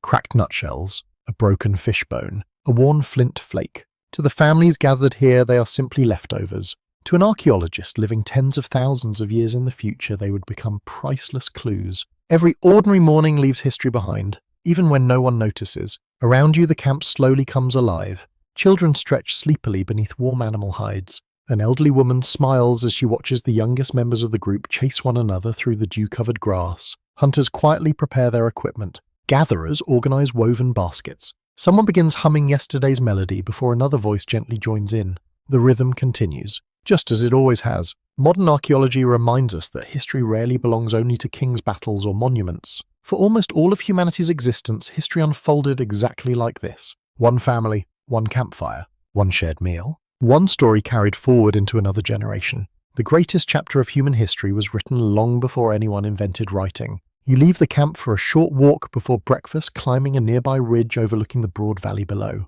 From this height, the landscape appears endless. Rivers always wind through forests. Morning light paints distant hills in soft shades of blue and gold. Small herds of deer graze peacefully near the water's edge. Far overhead, a pair of eagles circles effortlessly upon invisible currents of warm air. The earth feels impossibly vast. Yet somehow, it has become home. You think back upon the journey. You remember the warm African grasslands where your story began, the cautious steps beyond familiar horizons, the first meeting with another human species, the quiet dignity of Neanderthal families gathered around their own evening fires, the long coastlines where the sea first opened an entirely new world, the painted cave walls where hands reached across tens of thousands of years to greet the future, the gatherings of distant families exchanging tool songs and ideas, the valleys where familiar neighbors slowly disappeared, not because they were monsters, not because they lacked intelligence, but because history is often shaped by countless small changes unfolding over unimaginable lengths of time. No single victory explains why Homo sapiens became the last surviving human species. No magical invention, no perfect weapon, no single heroic leader. Instead, the story resembles a river. Thousands of tiny streams are flowing together. Curiosity, adaptability, language, cooperation, creativity, patience, generosity, imagination, each alone would never have been enough. Together, they changed the world. Modern genetic research has transformed one of history's oldest questions. We once imagined that Homo sapiens completely replaced every other human species. The truth turned out to be gentler and far more beautiful. Your ancestors met Neanderthals. They met Denisovans. They did not always fight. Sometimes they loved. Sometimes they built families together. Today, billions of people still carry small fragments of those ancient relatives within their DNA. The last human standing was never truly alone. Even the mysterious Homo floresiensis living on the Indonesian island of Flores reminds us how wonderfully diverse humanity once was. Tiny in stature, yet remarkably successful within their own environment, they survived for astonishing lengths of time before finally disappearing. Other branches may still remain unknown. Each decade brings new discoveries, new fossils, new techniques, new question. History continues surprising us. Scientists remain uncertain about many details. Exactly how often different human species met, how much they exchanged ideas, whether some populations disappeared because of climate, disease, competition, chance, or reasons we have not yet imagined. Those uncertainties are not weaknesses. They are invitations. They remind us that history is still being discovered, somewhere beneath an untouched cave floor, or hidden within a fragment of ancient DNA. The next great chapter may already be waiting. As afternoon settles gently across the valley, your companions prepare once again to continue their journey. Children laugh while racing ahead along the trail. Older travelers walk more slowly, occasionally pausing to admire a flowering plant or an unusually shaped stone beside the path. Nobody knows exactly where tomorrow's camp will stand. That has never mattered very much. The journey itself has always been home. One last time, you look back toward the quiet camp now disappearing behind the trees. Soon the rain will erase your footprints. Grass will grow where the fire once burned. Generations will pass. Forests will rise and fall. Glaciers will advance and retreat. Empires not yet imagined will someday appear and disappear. Cities will rise. Languages will change. People will eventually cross every ocean, climb every mountain, and even step beyond the earth itself. Yet every one of those astonishing achievements will trace its beginning back to mornings like this. A small family, a quiet fire, a curious mind, a willingness to keep walking. That is your inheritance. Not perfection, not certainty. Curiosity. You smile softly as the path bends toward another unseen horizon.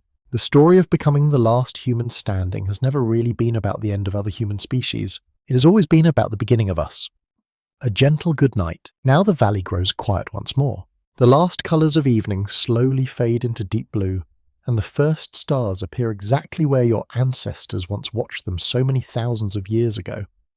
The river continues its patient journey through the darkness just as it did long before the first campfire flickered beside its banks. Imagine yourself sitting there one final time. The fire is warm. The air is cool against your face. Somewhere nearby, a child laughs softly before drifting off to sleep. An elder quietly adds one more piece of wood to the glowing embers. Above you, countless stars stretch from one horizon to the other, unchanged by all the centuries that followed. There is nothing more you need to do tonight. The journey has reached a peaceful resting place. The people you walked beside have settled into sleep. The forests are